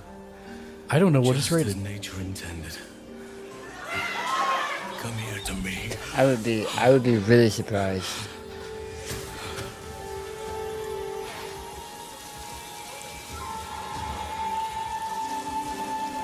Oh, they just showed that.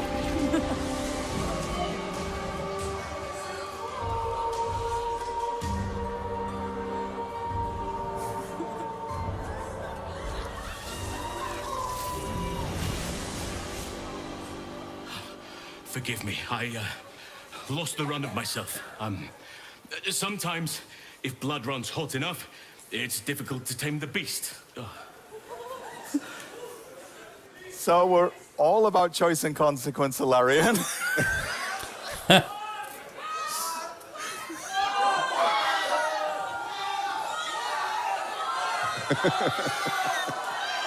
I think they want to leave. I got some context out of this. Okay. I didn't see any reports on this, but I saw some news stuff. One. Or some meme It's stuff. one. Don't apologize. I like it. I know where this is going. Like it? Oh, yeah. Yeah, that's what I... Certain. Look, I mean, at this point, it's not our responsibility anymore. Yeah, no, Chat is you clearly- did this. We have given every single opportunity.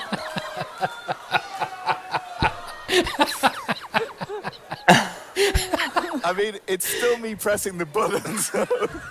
It's still me pressing the buttons.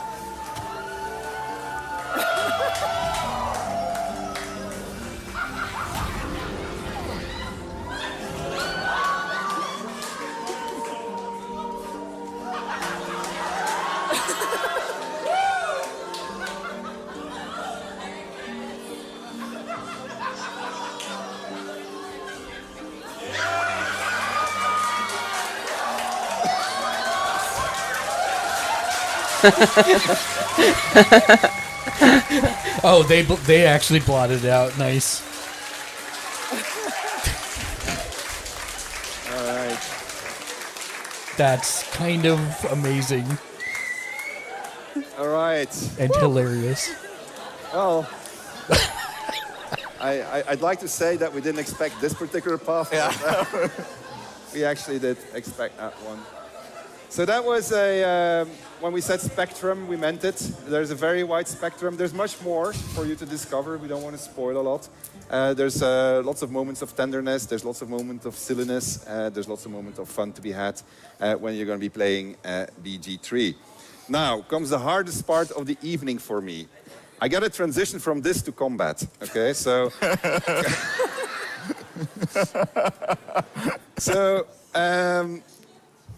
Combat is really cool, but it's really hard after this one to transition. So, what phrasing? So what we're gonna do is we are going to have our two best players in the company. We're going to get them take place. Who are they? And in the meantime, well, that's you. The two of you.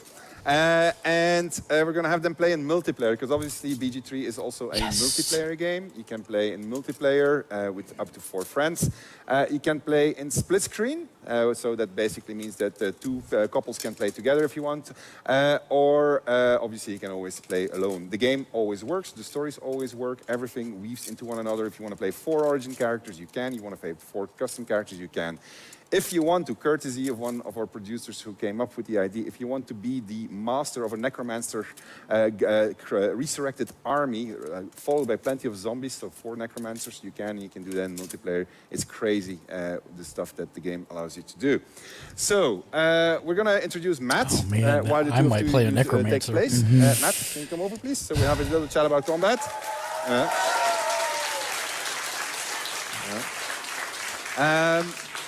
Matt, you've been doing combat for us for a long time. Quite a long time. Yeah, and so you've created many legendary copies, memorable combats in our games, actually. Currently, you've been doing the end fight. That consumed you also for another 6 months, I think. Yes. It's really huge. But before we talk about combat, I wanted to talk about something which is actually the very first choice you make in the game. Well, no, the first choice is actually, do you want to have the modesty filter on, yes or no? The second choice that you make is what difficulty mode do you want to play at? So tell us a little bit about the difficulty modes that we're going to ship with. Yeah, absolutely. So the first difficulty mode is balanced. That's the one all you guys in early access will have already been playing on. It's just the default mode for someone who wants a bit of challenge, but not too much challenge, who still wants to see and enjoy the story. Then next up, we have Explorer mode.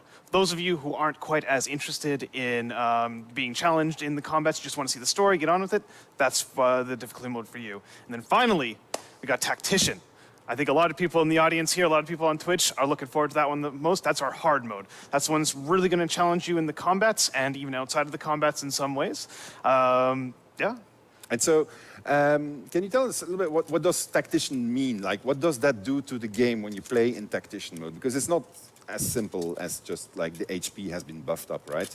Yeah, so we kind of have it in two layers. So there's the base layer that all the characters in the game are going to get. So that is the basics, like just increasing HP, making it easy for them to hit you. And then there's the local layer.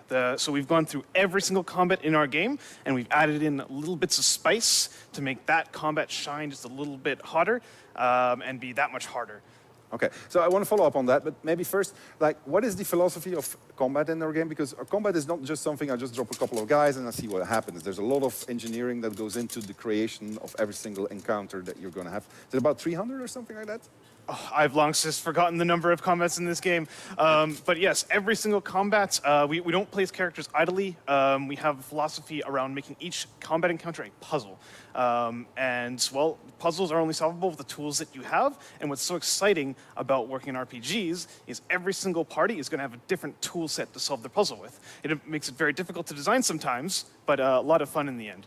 So can you give us an example, like, of a simple puzzle? Like, just what is, like, the basic puzzle? Yeah, so a puzzle can be as simple as you've got a big bugbear standing in front of your party, and behind him on a roof is a goblin shooting down behind them. You got to figure out how to neutralize the goblin so you can't shoot you while dealing with the bugbear. All right, so that means that if I have a, I don't know, I mean, like a party, let's say the monk, we just introduced the monk. What does the monk do when they are trying to deal with this particular puzzle? Yeah, so this is what I was talking about with having different tools to solve puzzles. So the monk is very cool because they have a passive called deflect missiles. So when a missile comes in, so an arrow from that goblin, you can actually deflect it back at them with a bit of luck. And take them out by yourself. So you don't actually need to care about that goblin as much. You're more worried about the bugbear. Yeah. I don't know why you just don't throw fireball, but I mean, that's just me most likely. Same battle, you just described it. Now I'm going into Tactician mode. What changes? Aha. So the fun thing about Tactician is we have so many different vectors to pull on to make the combat more engaging, more difficult, and to really enhance that puzzle. For example, we could put another roof and put a goblin on top of that roof. So now you have two goblins shooting down at you and you got to deal with the bugbear. Or maybe we give the bugbear a grenade and now he's able to do big explosions on you. Or we give the goblin in the back a fire arrow. Now he's going to blow things up. Or maybe we put some explosive barrels around you and you got to watch out for those. It's not for me. Now, normally, for you. And in their hardcore mode, when so you are they do that, if you team wipe in Tactician, mode, game's over. Switch to Tactician mode just to see I don't think the that's in delta the case here. in combat. However, before we going to do that, I believe we have a little clip that introduces the monk, because the two of you are going to be playing as a monk, the new class that has been introduced to BG3. So let's have a look. Let's have a look at that video and then jump to gameplay with these two star players. That's so good. Yeah, I know. Monks in D&D are inspired by the monastic traditions of Tibet. You will be basically a kung fu specialist. We looked at the monk and said, like, what are the key visions for a monk? Like, what do we want the monk to be? And we broke that down again and started describing, okay, so subclasses we want to bring into, we've got Way of the Open Hand, we've got Way of Four Elements, and we have the Way of the Shadows, and each of those subclasses is very distinct in the way it interprets what a monk means. The open hand monk, that's just the classic Kung Fu movies archetype, where one person and with two fists and two legs can knock down the whole room full of enemies. The other one is Four Elements. They basically can cast spells. And the last one is Shadow Monk. It's the ultimate ninja. We wanted players to kind of see that, so we've given Shadow Monk this brand new ability called Shadow Strike, where from the shadows you can instantly teleport to an enemy, blast them for a good amount of psychic damage, and your melee weapon or punches, because you want to encourage both. All right, so I gotta say, I would never in my life play a monk. No. This is my job. All right, and so I've been playing with it. I actually enjoyed it.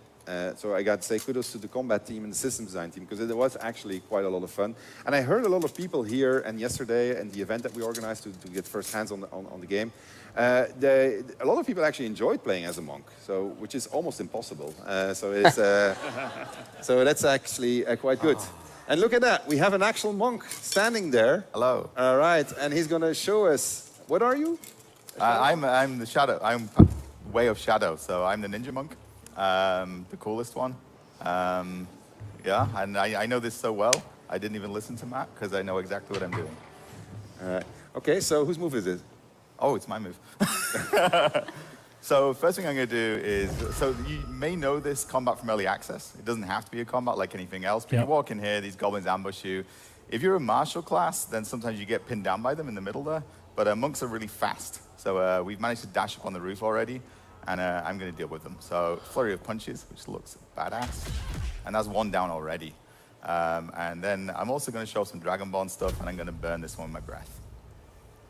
Oh yeah, because that's a racial trait that you get as a Dragonborn. So, yeah, okay. So this Uncanny is a spellcaster AI Briag, so I'm going to said, stay close to him. support the stream with Uncanny Boost. Sponsor instant replays and hype alerts live on stream. Use this link to support. https://live.uncanny.gg/. Yeah, I've been, just introduced to the Monk class today. But anyhow, I'm gonna try to deal with two goblins on my side of the roof, and we're gonna try to blow them both away. And, well, we succeeded at one, right? So that's good enough. That's better than I would. Right. It's not good enough. Oh. That's fine. I'm okay. So this guy should try and run away from me, I'm hoping. Oh, there's another one down there, but that's fine. We can deal with all of these. So the good thing about the monk is the speed is what I love, because it's my favorite class now, genuinely.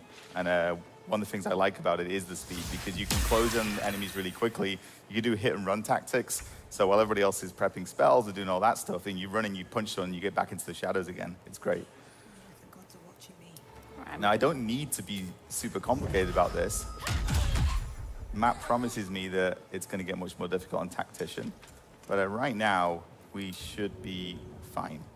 So fine that I'm confident enough that sorry, I dashed.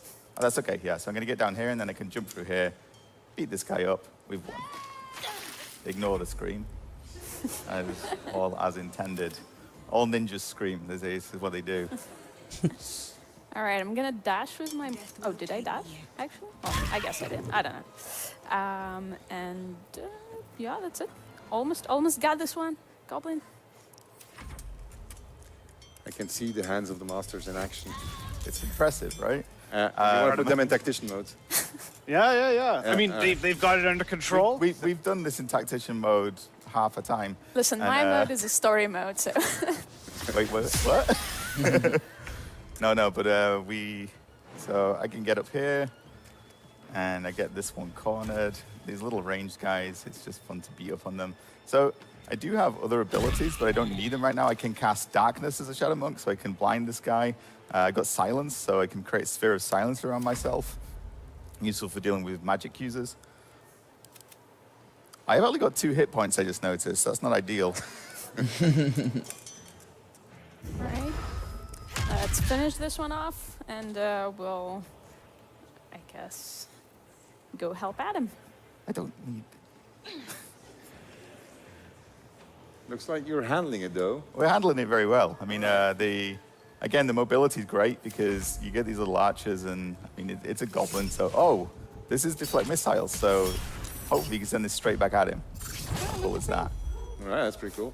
That was awesome. Yeah. And then I will finish this one off, and That was a little bit too far. You finish this one off. Love it. Love it. Fine.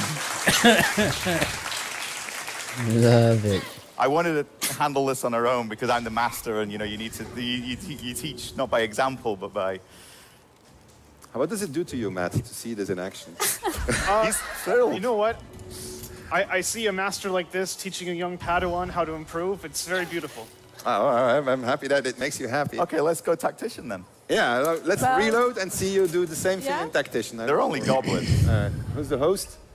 I guess me, yeah. Yeah. Helping down character tutorial. I don't know why that came up. All right. Let's find out. But you know, the thing is that And I I would she have said, been held back onto my story mode is fine. wonderful. Yeah. You know, it's Well, we see how you do on this one, Adam. So this is one of the ones that I was talking about before. We've given it a pretty cool treatment for Tactician mode. So not only will all the goblins now have fire arrows, I've added a few little spicy explosive surprises I'm all around. still not listening to him. It's fine. We're going to be absolutely fine. And can you yeah, go. So I'm sorry for interrupting you. I just wanted to, because there's something that he didn't mention and I thought it was really cool. Tactician mode is not only your little spies, the AI is also cranked up, right? That's true, yes. Yeah, can you tell me a bit of the things while these guys are trying to go through it? Well, maybe you should keep an eye on it. Before, don't move, Adam. Hold that move. Tell me about Brutal AI. All right, so Brutal AI, we want to make it feel like you're going against a DM that's, you know, trying to push you to your limits. So this is going to manifest in ways like attacking your more squishy characters. So going back to the Bugbear and the Archer, maybe the Archer's going to try to pick off Gale because he's in the back and squishy. And some really smart characters might even start targeting you for your concentration spells, trying to break those off. Wait a minute, I always play as a wizard, so this has consequences. Oh, just don't use concentration spells, you'll be fine. So if I do like, I don't know, give me an example of... Let's say... Cloud of Daggers. Cloud of Daggers. That's the one. Thank you. I was trying to figure it out. Okay. Cloud of Daggers requires concentration. Put it in front of a bad guy, right? Yeah, so you expect the big bad guy to walk through it. As it goes in video games. Yeah, maybe the goblin's going to try to shoot your guy concentrating on the Cloud of Daggers. Instead of what their closest target would be, or the target that would have a higher chance for them to hit. Yeah, yeah. So it's going to shoot at my mage. Potentially, yes. So you got to be really careful and really smart about how you position your characters, how you're going to protect those characters in the back, and keep those concentration spells up. Right. You need to know the rule set also when you're playing a Tactician, right? So because you really need to start getting every single advantage that you can, because otherwise you're going to get obliterated. I've noticed among playtesters, and so I'm addressing the audience directly here, because I know you're all badass, and I know you're all going to play on Tactician because you just can handle it, and then you're going to start crying, and then you're going to say the game is bad. It's not our fault, it's you. All right, so all right, you just go back to balance. That's how it's intended to be. If you go to Tactician, you got to know what you're doing, because otherwise you really do get creamed. All right, this is I speak from experience. These two are going to demonstrate it. Can we see you in action on Tactician? I'm sorry for interrupting you. Yeah. That's well, fine. you're able to change the difficulty on the fly. Right. True, also, yeah. Here, so we switched it to Tactician, and I guess, yeah, shall we? You go first, Adam. Okay. I don't know why they're laughing. So... Get over there! Surround them like! We don't need to listen to them. Attack. Looks like we're spotted, lads! So we got the initiative, which is great. So... You see, before we snuck up on the roof, we got up onto the roof. It worked out well, but this time I'm actually going to go here. I'm going to take this one out first. I should be pretty sheltered from those guys here. And I'm going to use my silence over on these ones. That's actually quite smart. I think it's... You said that like it was really unexpected. He's a master, Sven. I am too far away to do it, which makes it less smart. So I'm going to make darkness over here, so that anyone who comes down here is going to have difficulty shooting me. You look good with a few arrows! I always look good. Like this. Oh! He should have deflected those. Oh, explosive surprise. Yeah. So the barrel wasn't there before. Oh, I'm dead. Oh. Sven?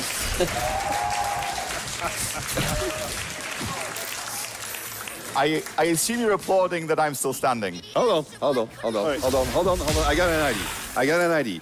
Can you pick up your controller? Yes. She's now taking her controller and she's switching to controller mode. She's still dead, doesn't help the situation. However, we have the Master of Combat sitting right here. I thought that was me. The second Master of Combat. And he is going to demonstrate how well he knows this game by making all the difference. Matt Holland, with a round of applause, please pick up the second controller. And switch to split screen. All right, so tell us what's going on, Matt. So we are now playing in local split-screen combat here, and player 3 has entered the game. So unlike these guys, I have decided to get ahead of the game. SlimBoyFat82 is a rock star, has checked in for the day, and has 27 boss they're in combat, points. but the goblins haven't noticed me yet, so I get the opportunity to get a cheeky little shot off here. Actually, you know what? Let's do some Dragon Breath. See how they like that. It seems your actions have earned you an enemy. They didn't like that very much. You weren't an enemy actually yet. Yeah, they didn't know him. Yeah. Cool. And because I used my action to do the breath, I only have my bonus action left, but that's all right, because now I get to punch it. We like punching here. All right, that's one down, and I'll end my turn. Maybe you want to guide Adam? What? Just accept advice from the master when it's your turn. I'm dead. Yeah, me too. Are you? Yeah. We're just Oh, lying we're there. very dead. Oh, you're Yeah, all yeah, dead. yeah. Yeah. I can't see it from here. I didn't even Usually get to we do survive for anything. 2 I just walked in there. Did I too? They got me too. No, Adam did something. You passed the darkness. Fine. Faster. You gonna solo this? Oh yeah, our sound. We lost our sound. It's the sound of my silencing skills. As I accidentally loot a corpse. All right. I don't know. This looks a bit dicey, even for the second master. But I'm gonna go in. Are you telling me you're gonna die? That was the classic no ninja promises. move again. And I'm gonna try to kite them here and end my turn.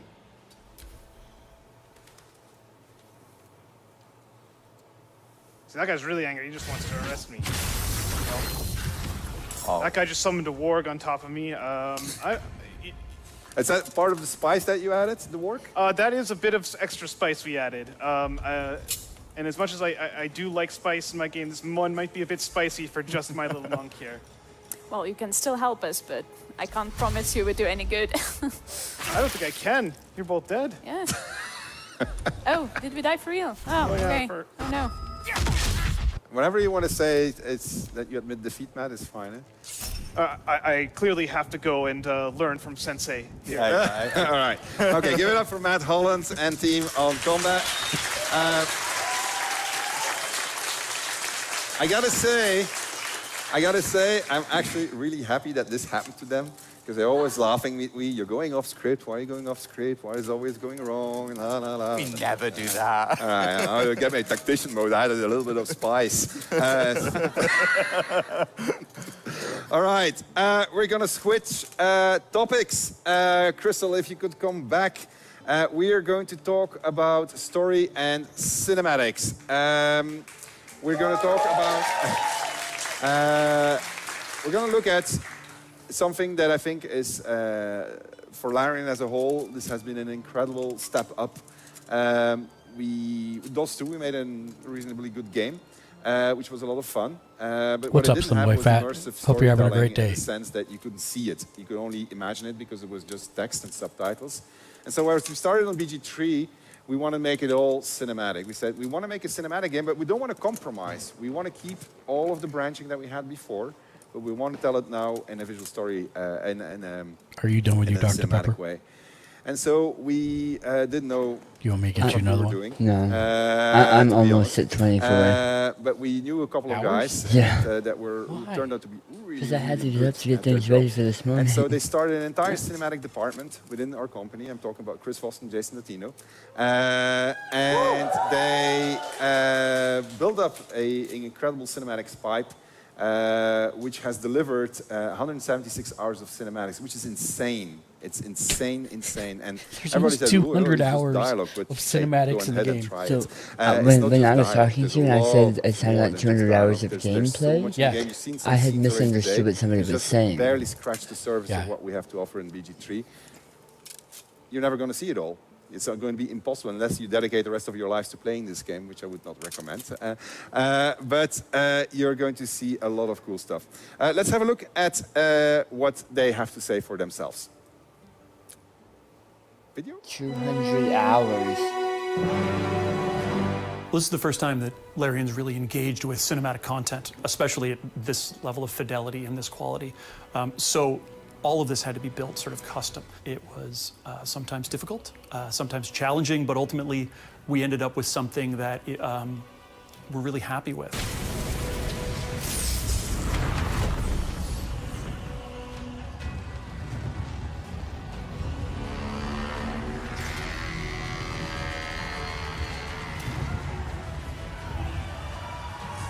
It's stunning, honestly. Like the amount of work and care that went into this, you can just feel it in every second. When you're engrossed in the story, that feeling is still underlying everything. It's a foundation of what they poured into this game, and I can't wait to see the whole thing. I love how it blends cinematic feel and playing D&D feel. We aim to capture that feeling of an epic adventure, and we want to translate that into a rich visual experience for players. Animation-wise, being able to bring all these creatures to life with all their little mannerisms, their little behaviors, for the players to see that, it adds a whole new level to the experience.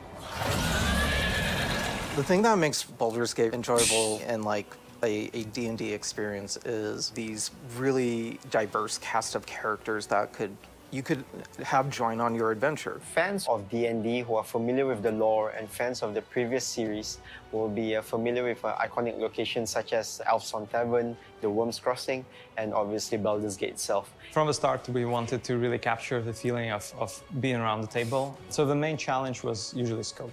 And that is something that our cinematics team and our writing team had to deal with, the huge scope of all of the possibilities that whatever you can do. It feels like a modern evolution, sort of a faithful glow up of the original. So the scope of the story majorly grows as you go further and further into Act 2 and then Act 3 eventually. So what you have seen in Act 1 is only a glimpse of how the story begins. One of the big conversations that we have is making sure that we're reinforcing what the player has done along their journey and what they have yet to do and where their possible effects. Are we going to turn on the integration? The amount of mocap to let chat decide things, or are we going to do sort of just our own playthrough for the first playthrough? It is a large task, but ultimately I think it's going to be like such fan service. And I'd rather not, probably. The play and Yeah, I think I'd rather not, at least not on the first one. What the player will be fighting against, obviously all of the classic and fun Dungeons & Dragons characters that we could really cook up. You know, everything you can imagine. And then we also have our main antagonists, like Gortash, Orin, we have Ketheric as well. Orin is one of the most fascinating people that I've ever had the chance to work on. She is relentless. She is just a law unto herself. Her perception of the world and her position in it is truly terrifying in a lot of ways. Everything about her has been informed by this utter admiration for this horrendous deity that she worships. Obviously, if you align with them, and if you actually choose, I wouldn't say the evil path, because the game is very nuanced, right? But if you do, you know, go along with some of them or some of the choices, you'll have them on your side. Shall we be allies? You like these characters when you shouldn't like them. People ask, how much variety is there in a playthrough in Baldur's Gate 3? How long is it? How many different ways can it go? Well, if you just blitz through it, it probably takes a minimum of 80 hours. If you make any kind of distractions whatsoever, if you get involved in the game and start to flesh out your own experience, it can run many times that in length. Every time that you come back into the game, there's a new path to discover. Like, everything is super non-linear in the story. There's so many different consequences. There's a huge amount of variety and replayability as well, I would say. It's hard to quantify the amount of story in Baldur's Gate 3, but we have rough estimates. There's a lot of cinematic animation that results in being roughly 3 times the length of the Game of Thrones television series.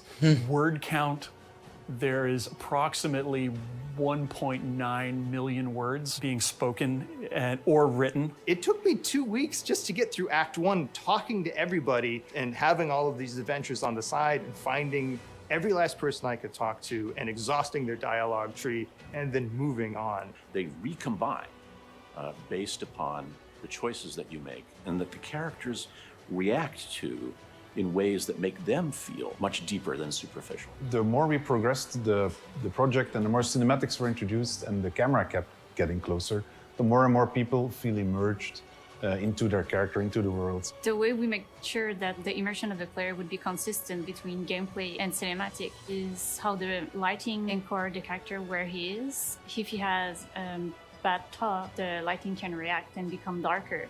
And if he's actually happy and overjoyed, you can see a reaction as well. The music fully resonates the adventures of the players throughout the story, but in general I'd say that it goes in a very deeper and darker direction. And one of the things that I personally like quite a lot is that the music is fully reflecting the changes in the world, which can happen as a result of the player's decision and actions. Heed your call. A new chapter begins.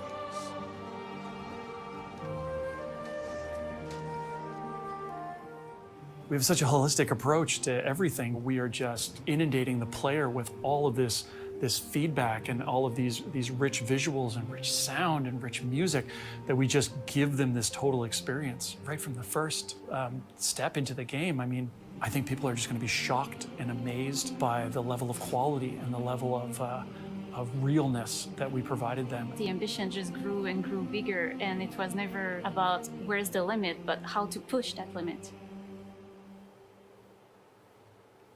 All right.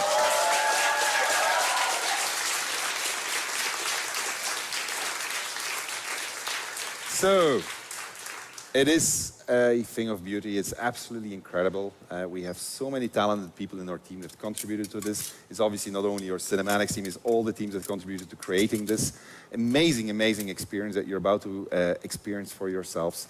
It is, I just keep on watching and discovering new stuff, and it's just mind-boggling how it even works. It's just insane. That said, what is your favorite moment in the game? I can't spoil it, unfortunately, but I can tell you a bit about it. So my favorite moment in the game involves one of our villains, and it's a big cinematic moment. It's a thing that you build to, and the reason that it's my favorite moment in the game is that I remember when the words first came onto my screen. Somebody had written this scene. It was fantastic. We worked on it for a little while, and that was it. It was in the game. It was there, and you could click it, and you could see the text on the screen. And then the cinematics team got their hands on it, and suddenly it was something different. And then the artists, they made the models for these villains, and suddenly it was something different. And then Bobby, who I think is in the room, put the music behind it, and yeah, I mean,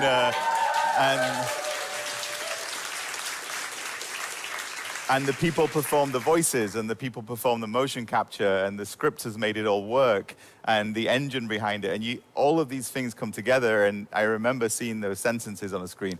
And then it was that, and yeah. All right, what about you? It's also difficult to talk about, but one of the companion endings. I'm not going to mention it. I know what you're talking about. But my God, I remember, same as you're describing, I read it in words and I was like, wow, this is really good writing.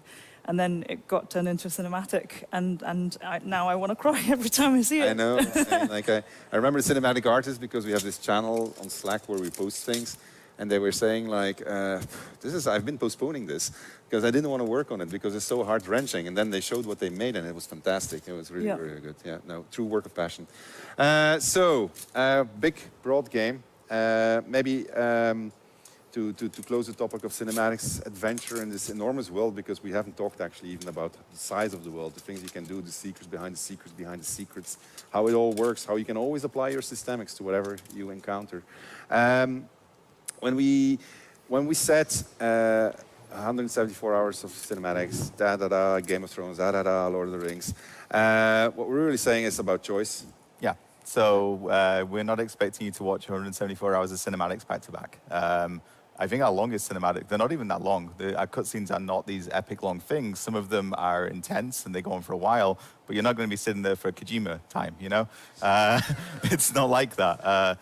And you're usually going to be having choices throughout them. How you approach them makes them different. So it's not this incredibly long sequence. You're playing in between them. You're having conversation between you, having combats in between them.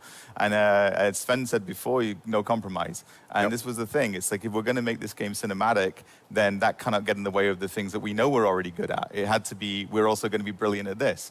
And I mean, it's incredible. And you know from what we said earlier, like if you play this game as Astarion as an Origin, you're going to see cinematics that you'll never see if you don't play as Astarion as an Origin. That's true for all of them. Yeah. This is very true, and you're right to quote no compromise, because that was literally the approach. It took us 6 years to make this game. It's longer than we wanted to. We actually thought we were going to ship a couple of years ago, so things happened. The world obviously changed, but it's also a bigger challenge than we expected. But we didn't compromise. We grew our team way more than we thought that we were going to grow when we started on this game. We did that for the same reason. We didn't want to compromise on the vision for this game, because it was, as somebody in the audience said, too important of a game for it to be compromised. And we didn't want to go down that route. We wanted to be really something that was worthy of the name, worthy of the legacy of Dungeons & Dragons, which is so important to so many people all across the world, that has changed so many lives. So we've did our best. I mean, you're about to see what our best looks like, but we did what we could, and we put everything we had inside our team at it. And I think you will find that our team is at the top of their craft right now. They are very, very skilled. They have really so much talent, and you're about to discover what that means when you have a team that diverse as ours, put their hearts and souls into a game like Baldur's Gate 3. Thank you.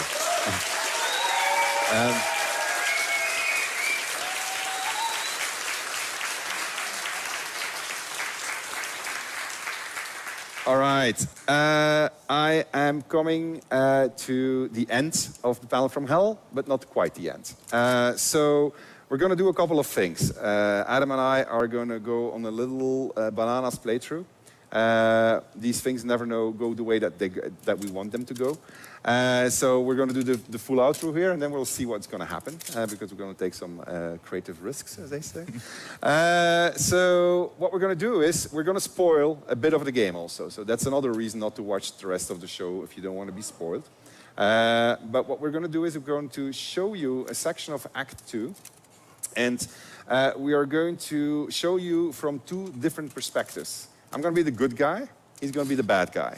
And we will have made choices that have led us there, to this particular moment. And you're going to see the same situation from 2 different perspectives. You're going to see what happens when you do things in a good manner, and you're going to encounter the exact same situation, but from a completely different perspective, as if the camera was on top.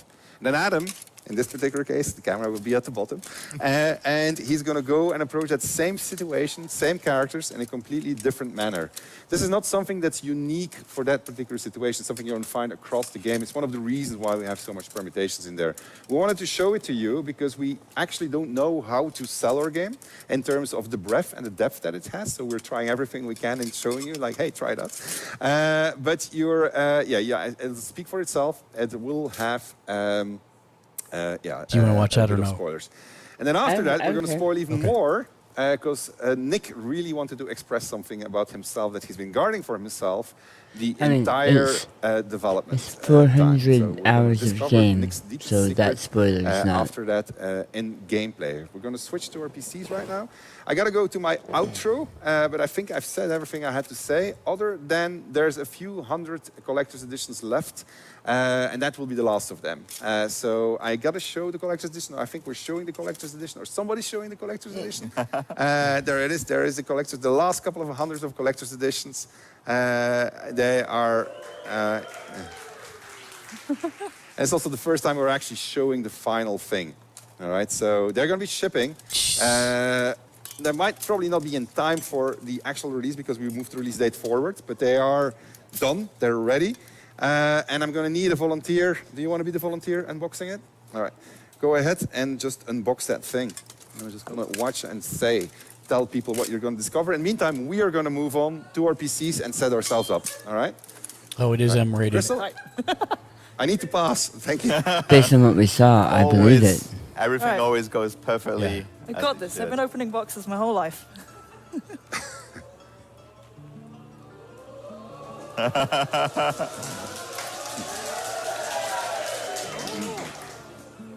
All right. You have. It's now the envelope. What's inside here? There's now only 99 left.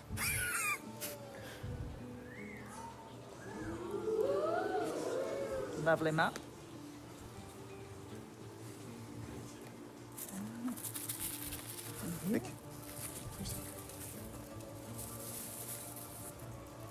Hey, it's the very first one. We have some lovely character sheets. Oh, that's neat. How much? Where's the I'm Starian? looking. I'll find him. I'll find him. He's here.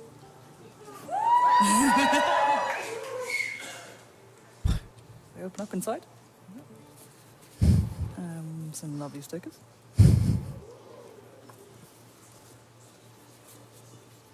Yell if you need me to hurry up, huh?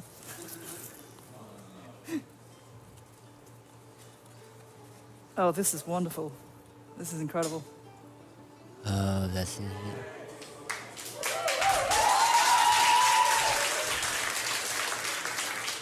Give you a quick glimpse inside, just a little bit.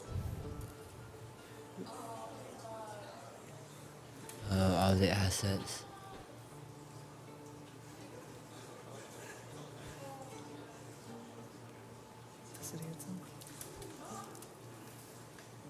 $285. Flip real slowly. So I need to remake my save. Okay, right.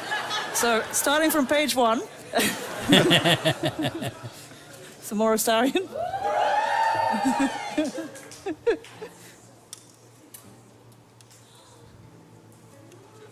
Oh, that's beautiful. There's a lot of pages.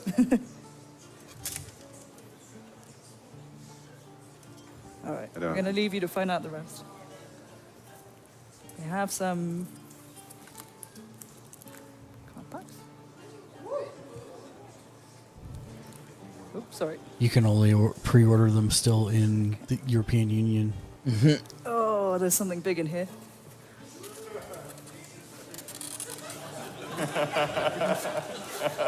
It's really big.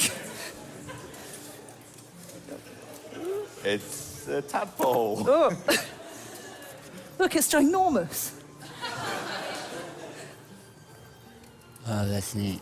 I do the little things. There's some build-up. That's metallic dice, right? Yeah. It's really heavy or not? Yeah. Oop. That's why you're waiting, Crystal. Huh? We do that. Apparently, we were banned on TikTok because of the bear scene. All right.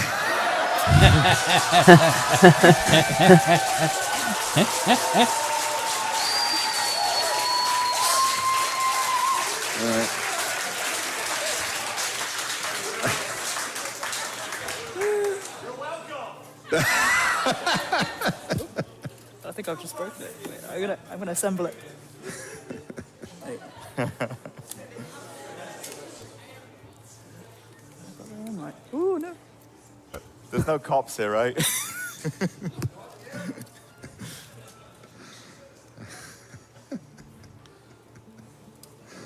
Well.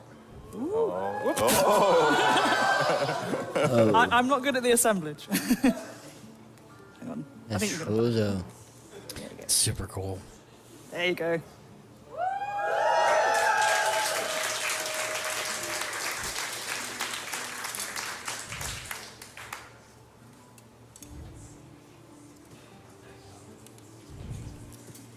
There you go. All I right. think.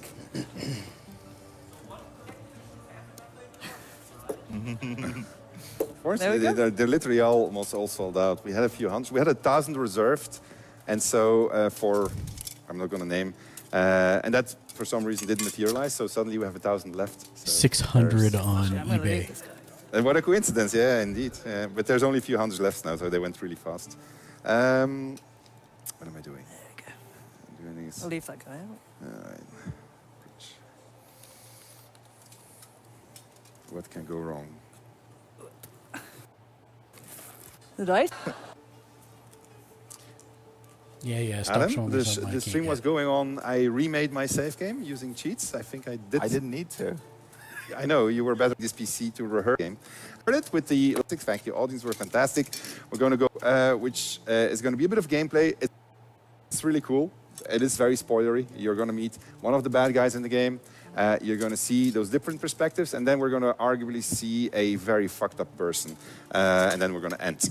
That's pretty much the summary of it. Yeah. All right, okay. Goed, we can cut to me. Oh, we're already cut to me.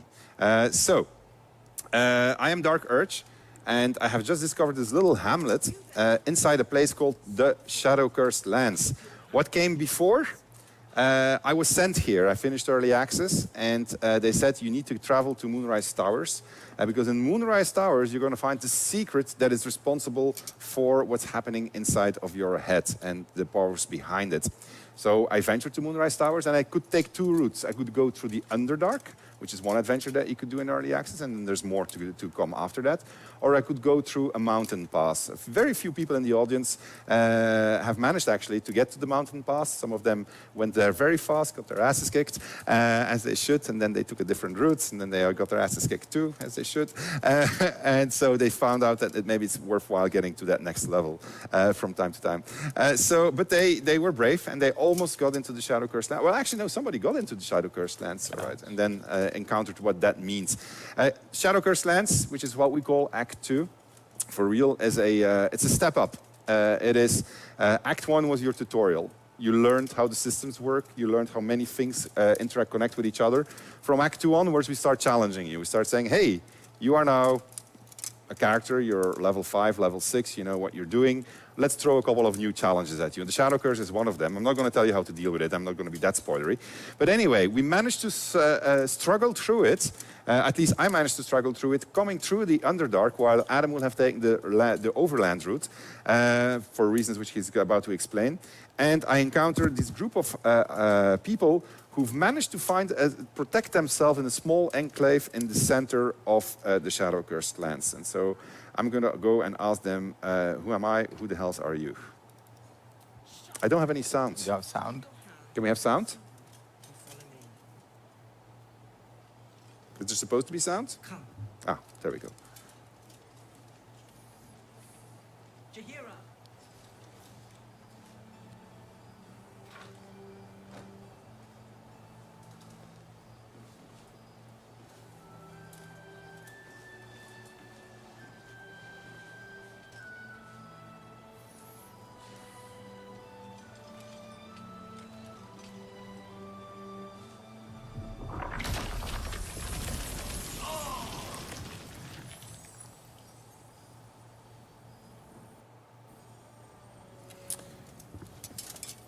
I'm gonna tell her I am magic incarnate because I'm a sorcerer and these vines will not hold me.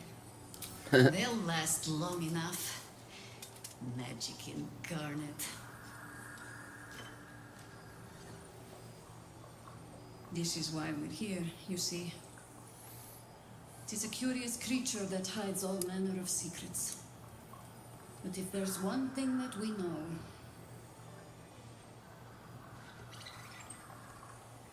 it's that it knows its own kind.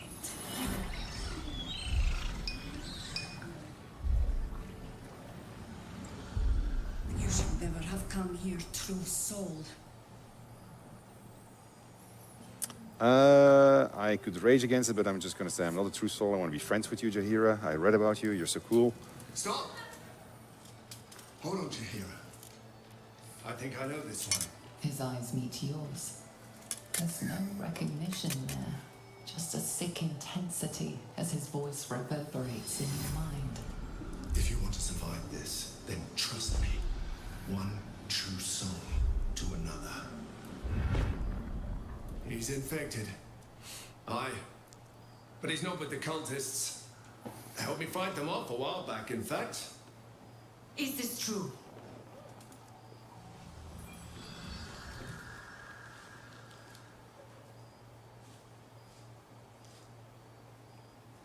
Interesting. because I made my save game on the fly. I'm off script again. There's some people in the audience that yesterday saw a version of this scene, and they saw a completely different version. There were other people here that came to save me. Now I am in a more difficult spot because I will have to, well, I'll have to lie, but this guy obviously infiltrated her camp. Then again, I'm Dark Urge, so I don't really care. So I'm just gonna, you know, I'm just gonna say, yep, it's true. How is that possible? The Tadpole is afraid of me. I've met no sorcerer that powerful. Met many. Now speak plain. How do you have control? Fine, I'll show her the artifact. The artifact is a spoiler which is responsible for my protection. You see, my companions really don't approve of this.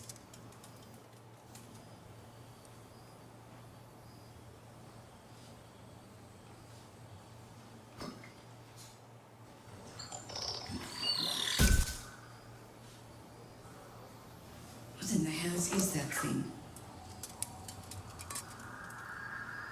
Gonna tell her everything I know, so that way. Congratulations. You've earned yourself the benefit of the doubt. Hear me, Harpers. All clear. At ease. I'll not pretend to understand what that artifact is. But I'm old and wise enough to recognize a sliver of hope when it crawls out of the dark. Tell me, why have you come here? I want a cure for my parasites. Then our interests align. We must all cure ourselves of the entire cult of the Absolute. There's food in the inn over there. Beds too if you require rest. Aloe oil in the cupboard in case the vines gave you a rash. Settle in. Then come join me for a drink. You may just be the godsend we've been praying for. All right. There's more where that came from. So this place can come in multiple configurations, depending on which party I have, what composition, what decisions I made. In this particular case, it's an interesting one because we got this traitor in there. Red meat. Now, that's a different matter. Rare seed. Seems to be a problem with the sound, because I noticed a desync, but okay. We'll just live through it. Don't wander far. Please, be welcome. Have a drink. To your very good health.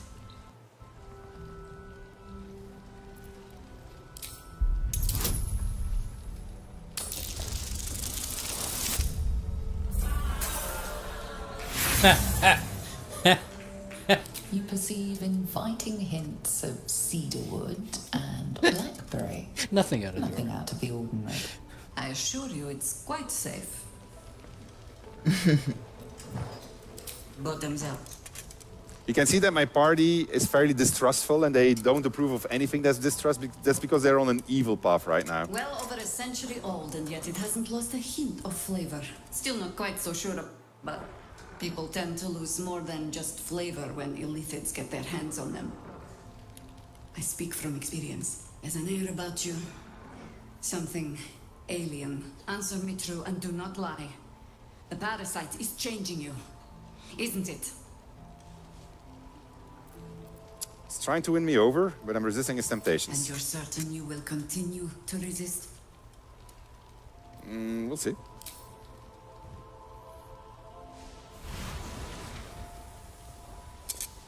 Look around you. Good men, good women. Stranded here, 2 feet in the grave. If we're to survive, I have no choice but to trust you. Can I? Not really. I am the Dark Urge. You can trust me. Good. Because I'll cross your heart myself if you break it. I have every reason to trust. I've traced people like you. People with parasites in their brains. All the way here from Baldur's Gate. The cult of the Absolute is spreading through the city. Quietly, quickly, and with unsettling deliberation. We tracked them to this ancient village, only to be faced with a man we killed and buried over a century ago. Well, maybe you should have hit him harder. Believe me, he was well and truly dead. I locked his corpse in the Thorn Mausoleum myself. He was a Sharan once. Took to building an army of dark justiciars beneath this very village. Alongside the local druids, we made it our business to see him deposed, dead and buried. But he's returned. Not only does General Ketherick Thorn live again, it seems he is no longer mortal. He has become, in fact, invincible. Oh, the sound is completely gone now. Commanding an army of the Absolute, intent on destroying Baldur's Gate. I put an arrow through his eye myself, only to watch him pluck it out like a splinter. He healed right in me and chased us into the shadows. Things looked hopeless, but experience has taught me that no matter how bleak things look, there's always hope. You are that hope.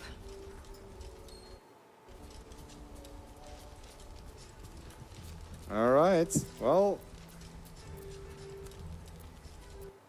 Really? No. I do. Protected by your artifact, you can infiltrate his forces at Moonrise Towers, posing as a true soul. Find out what it is that makes him invincible, so we can strip him of his advantage. Once Ketherick is without his shield, the sword, together we assault his tower and put a final end to this blight. All right, all right. Without a cure for your infection, your days are numbered too. Yet you selflessly offer to spend them fighting alongside us. I like you. I promise I will do everything I can to make sure you survive this. Any cure starts with understanding the disease. Whatever magic Ketherick's using to control these tadpoles, it must be at Moonrise. All right, well. Before you go, there's somebody else you should meet. You're not our only secret weapon. Isabel, a faithful cleric of Selûne, and a light in the darkness.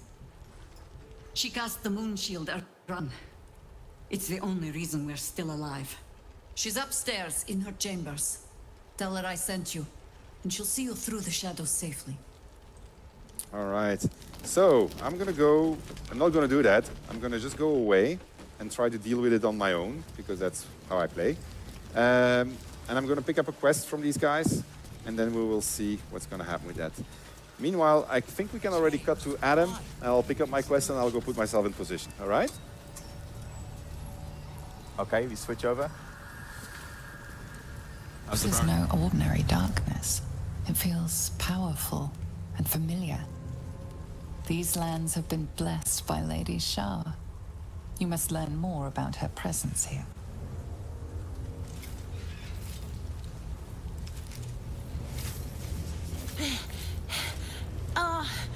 Are you the true soul? So I came through Act 1 in a very different way. So Sven mentioned I didn't go through the Underdark.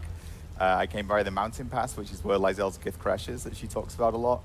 And more importantly, you see my second option here, I was sent by Minthara. So I actually sided with the Absolute. I went along with them. I massacred the Druid Grove in Act 1. Halsin's gone, sorry, no burst for you. And, and now I've arrived. I've arrived through a different route. I'm also playing as Shadowheart, so Shadowheart is my avatar. She's my origin character.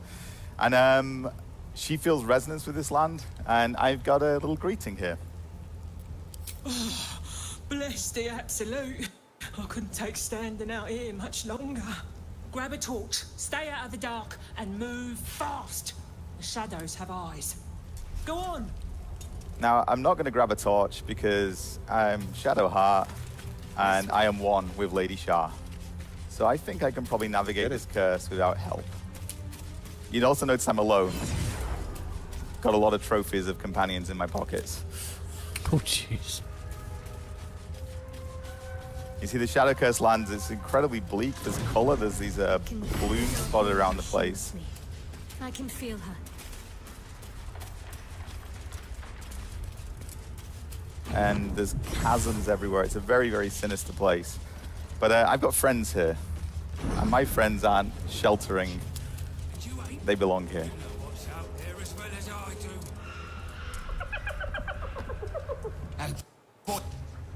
phone. Fetch. I'm just going to observe.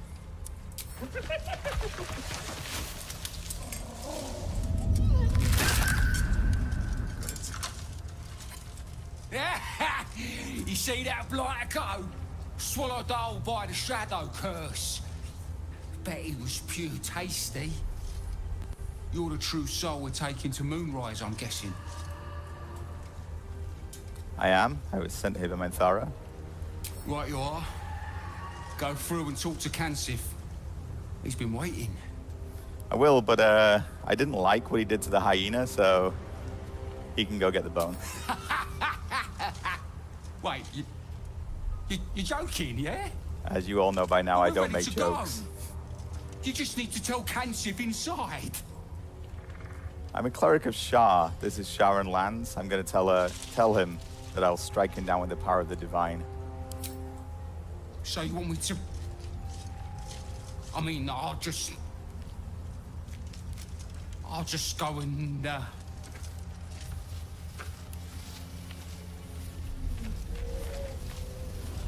No! No!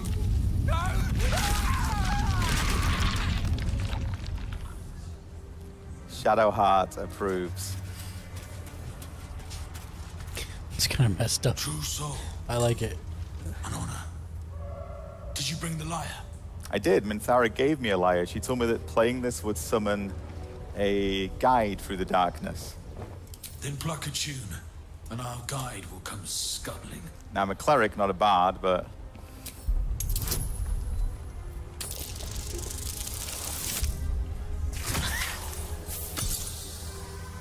it'll be fine.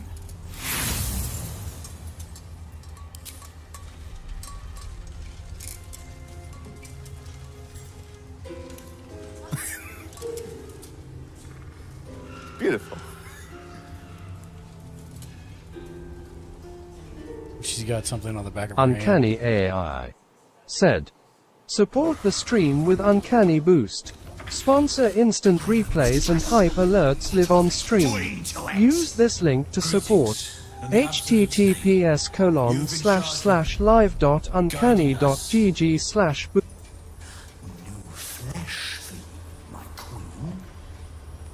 But who are they? Best introduce yourself. Perhaps you'll listen to a true soul. So, I think these are far more interesting friends than the Harpers. And I'm gonna see if he will take me to Moonrise, as I was told. And you? What are you? Apart from a torturer of liars. More faithful of the upgrade. She needs a guide to the tower, same as us. Your minds connect, and you hear a whispered voice. The Absolute. Or just the echoes of his fractured mind reverberating in the dark.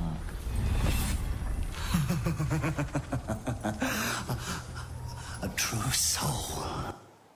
You have more worshippers every day, Majesty.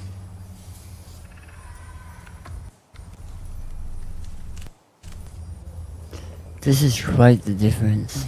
Yeah. Yes, she'll do nicely.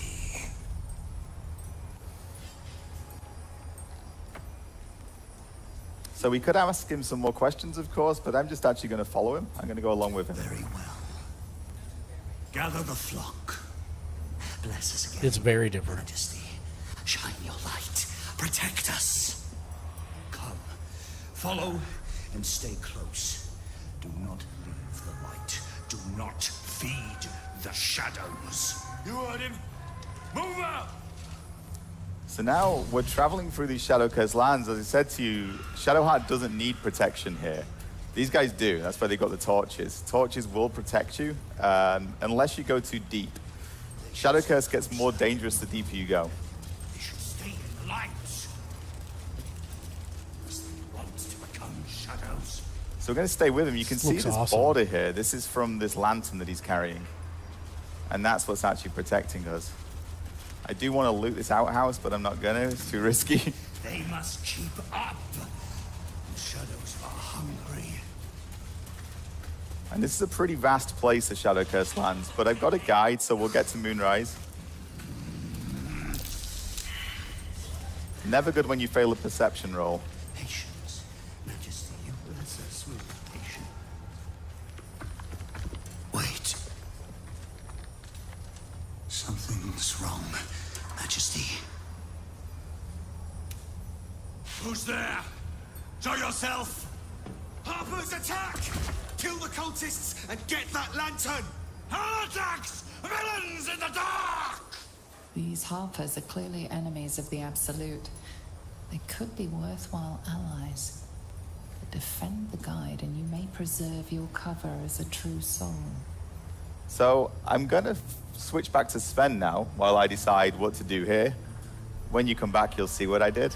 You can make a guess. But you see, I started on this route, so I've gone this more evil route. I'm with the Dryder, but I still can switch sides. I'm not locked into this route. I can go with the Harpers now. They don't know who I am yet. I'd have to explain myself, but we'll see where Sven is. So I am... To your church every day, my queen. Your followers are legion. Go. We'll wait for your signal.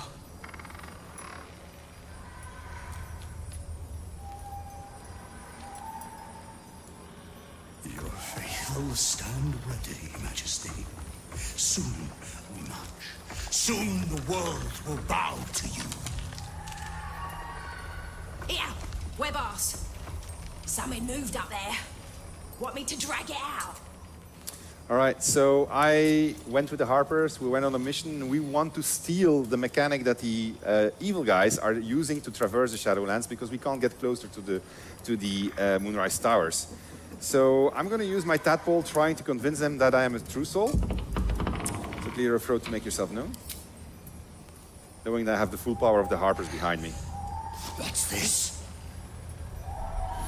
The Dryder's eyes cut through the darkness, locking on you as your parasite squirms with excitement. Your minds connect, and you hear a voice whispering to you. The Absolute, or just the echoes of his fractured mind reverberating in the darkness. One of your true souls, my queen. How have they survived? All right, I'm going to say that the Absolute protected me. You bless them too, my queen. Where is their lantern? I'm going to say the Absolute guided me to you. I got +4, +3, +3, so I should be good. I'm going to add a bonus with another guidance roll. So I think I'll manage. He rolls a 1. I can't wait.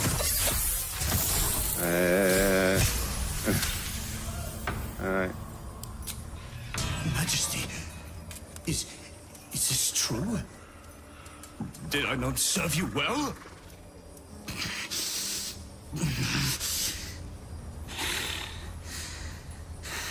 Very well.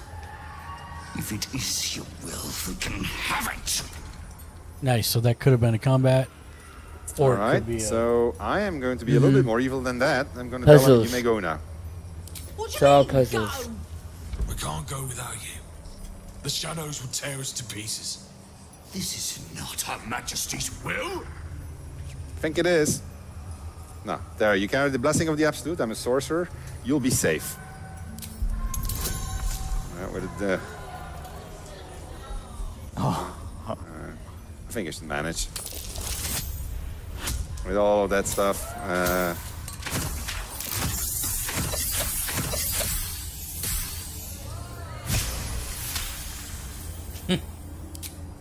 If it is Her Majesty's will. You can't be serious. You know what's out there. If it is Her Majesty's will, then we shall walk! She will protect us.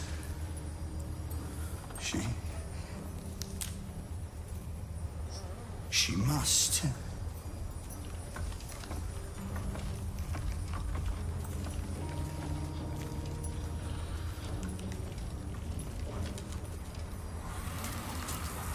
Majesty! Please! I'd never believe it if I hadn't just seen it. Nicely done. Now let's see what we've got here. All right, let's go and have a look at that moon lantern. Ahead. One less light in the darkness. The lantern gives off a chilly glow, protecting all in its vicinity from the surrounding shadows. Incredible magic.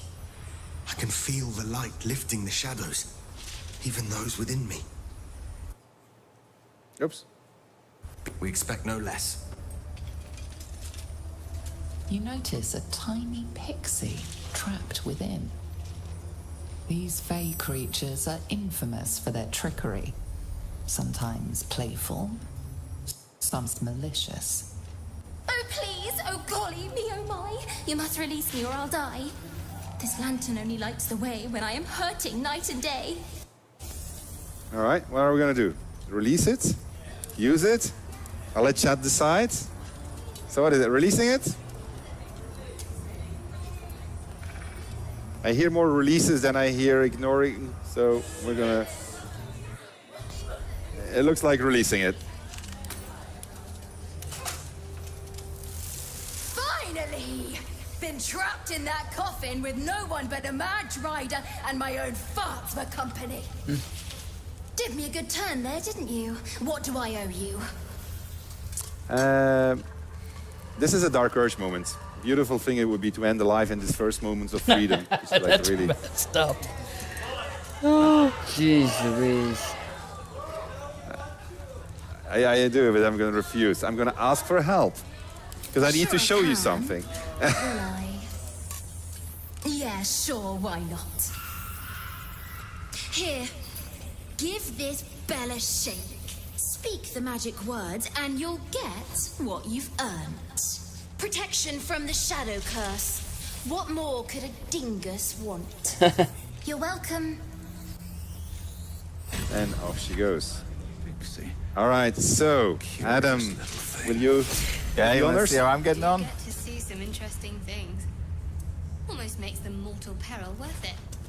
So if we move back to me now, I will show you Shadowheart's continuing adventures. Can we come back to my screen? Oh. All right. I was heading out. Thank you very much. So they're almost done, but it's we get the idea. Yeah, I'm probably when I do an evil playthrough, I'm gonna have to do that evil urge thing. That's pretty amazing. Yeah. What are your thoughts overall? I mean, I'm super excited. It looks amazing, as it always has, but I'm super excited. Yeah, I am too. It was getting to a point where I was starting to question whether we were ever going to see the final game. Well, I mean, 1,000 days in early access. That's almost... Just under 3 years? Yeah, just under 3 years. It's crazy. But yeah, what about you? I'm super excited about it. It just seems like the amount of choice you're going to have is boggling. Yes. And I'm really somewhat worried about how one person can derail the entire campaign with the choices they make, but at the same time, that's the point of playing with friends. Yeah. So I'm very much looking forward to it. What did you think? Let us know in the comments below. We're going to raid out. We're going to make it real quick here. See who's online real quick, and then we'll raid out. Thank you, everybody, for watching this fine evening. Appreciate everybody that rolled through. And I got to pull this farther, I think, in order to see. There we go.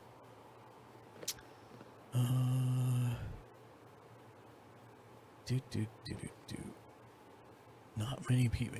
We'll read Bubbles.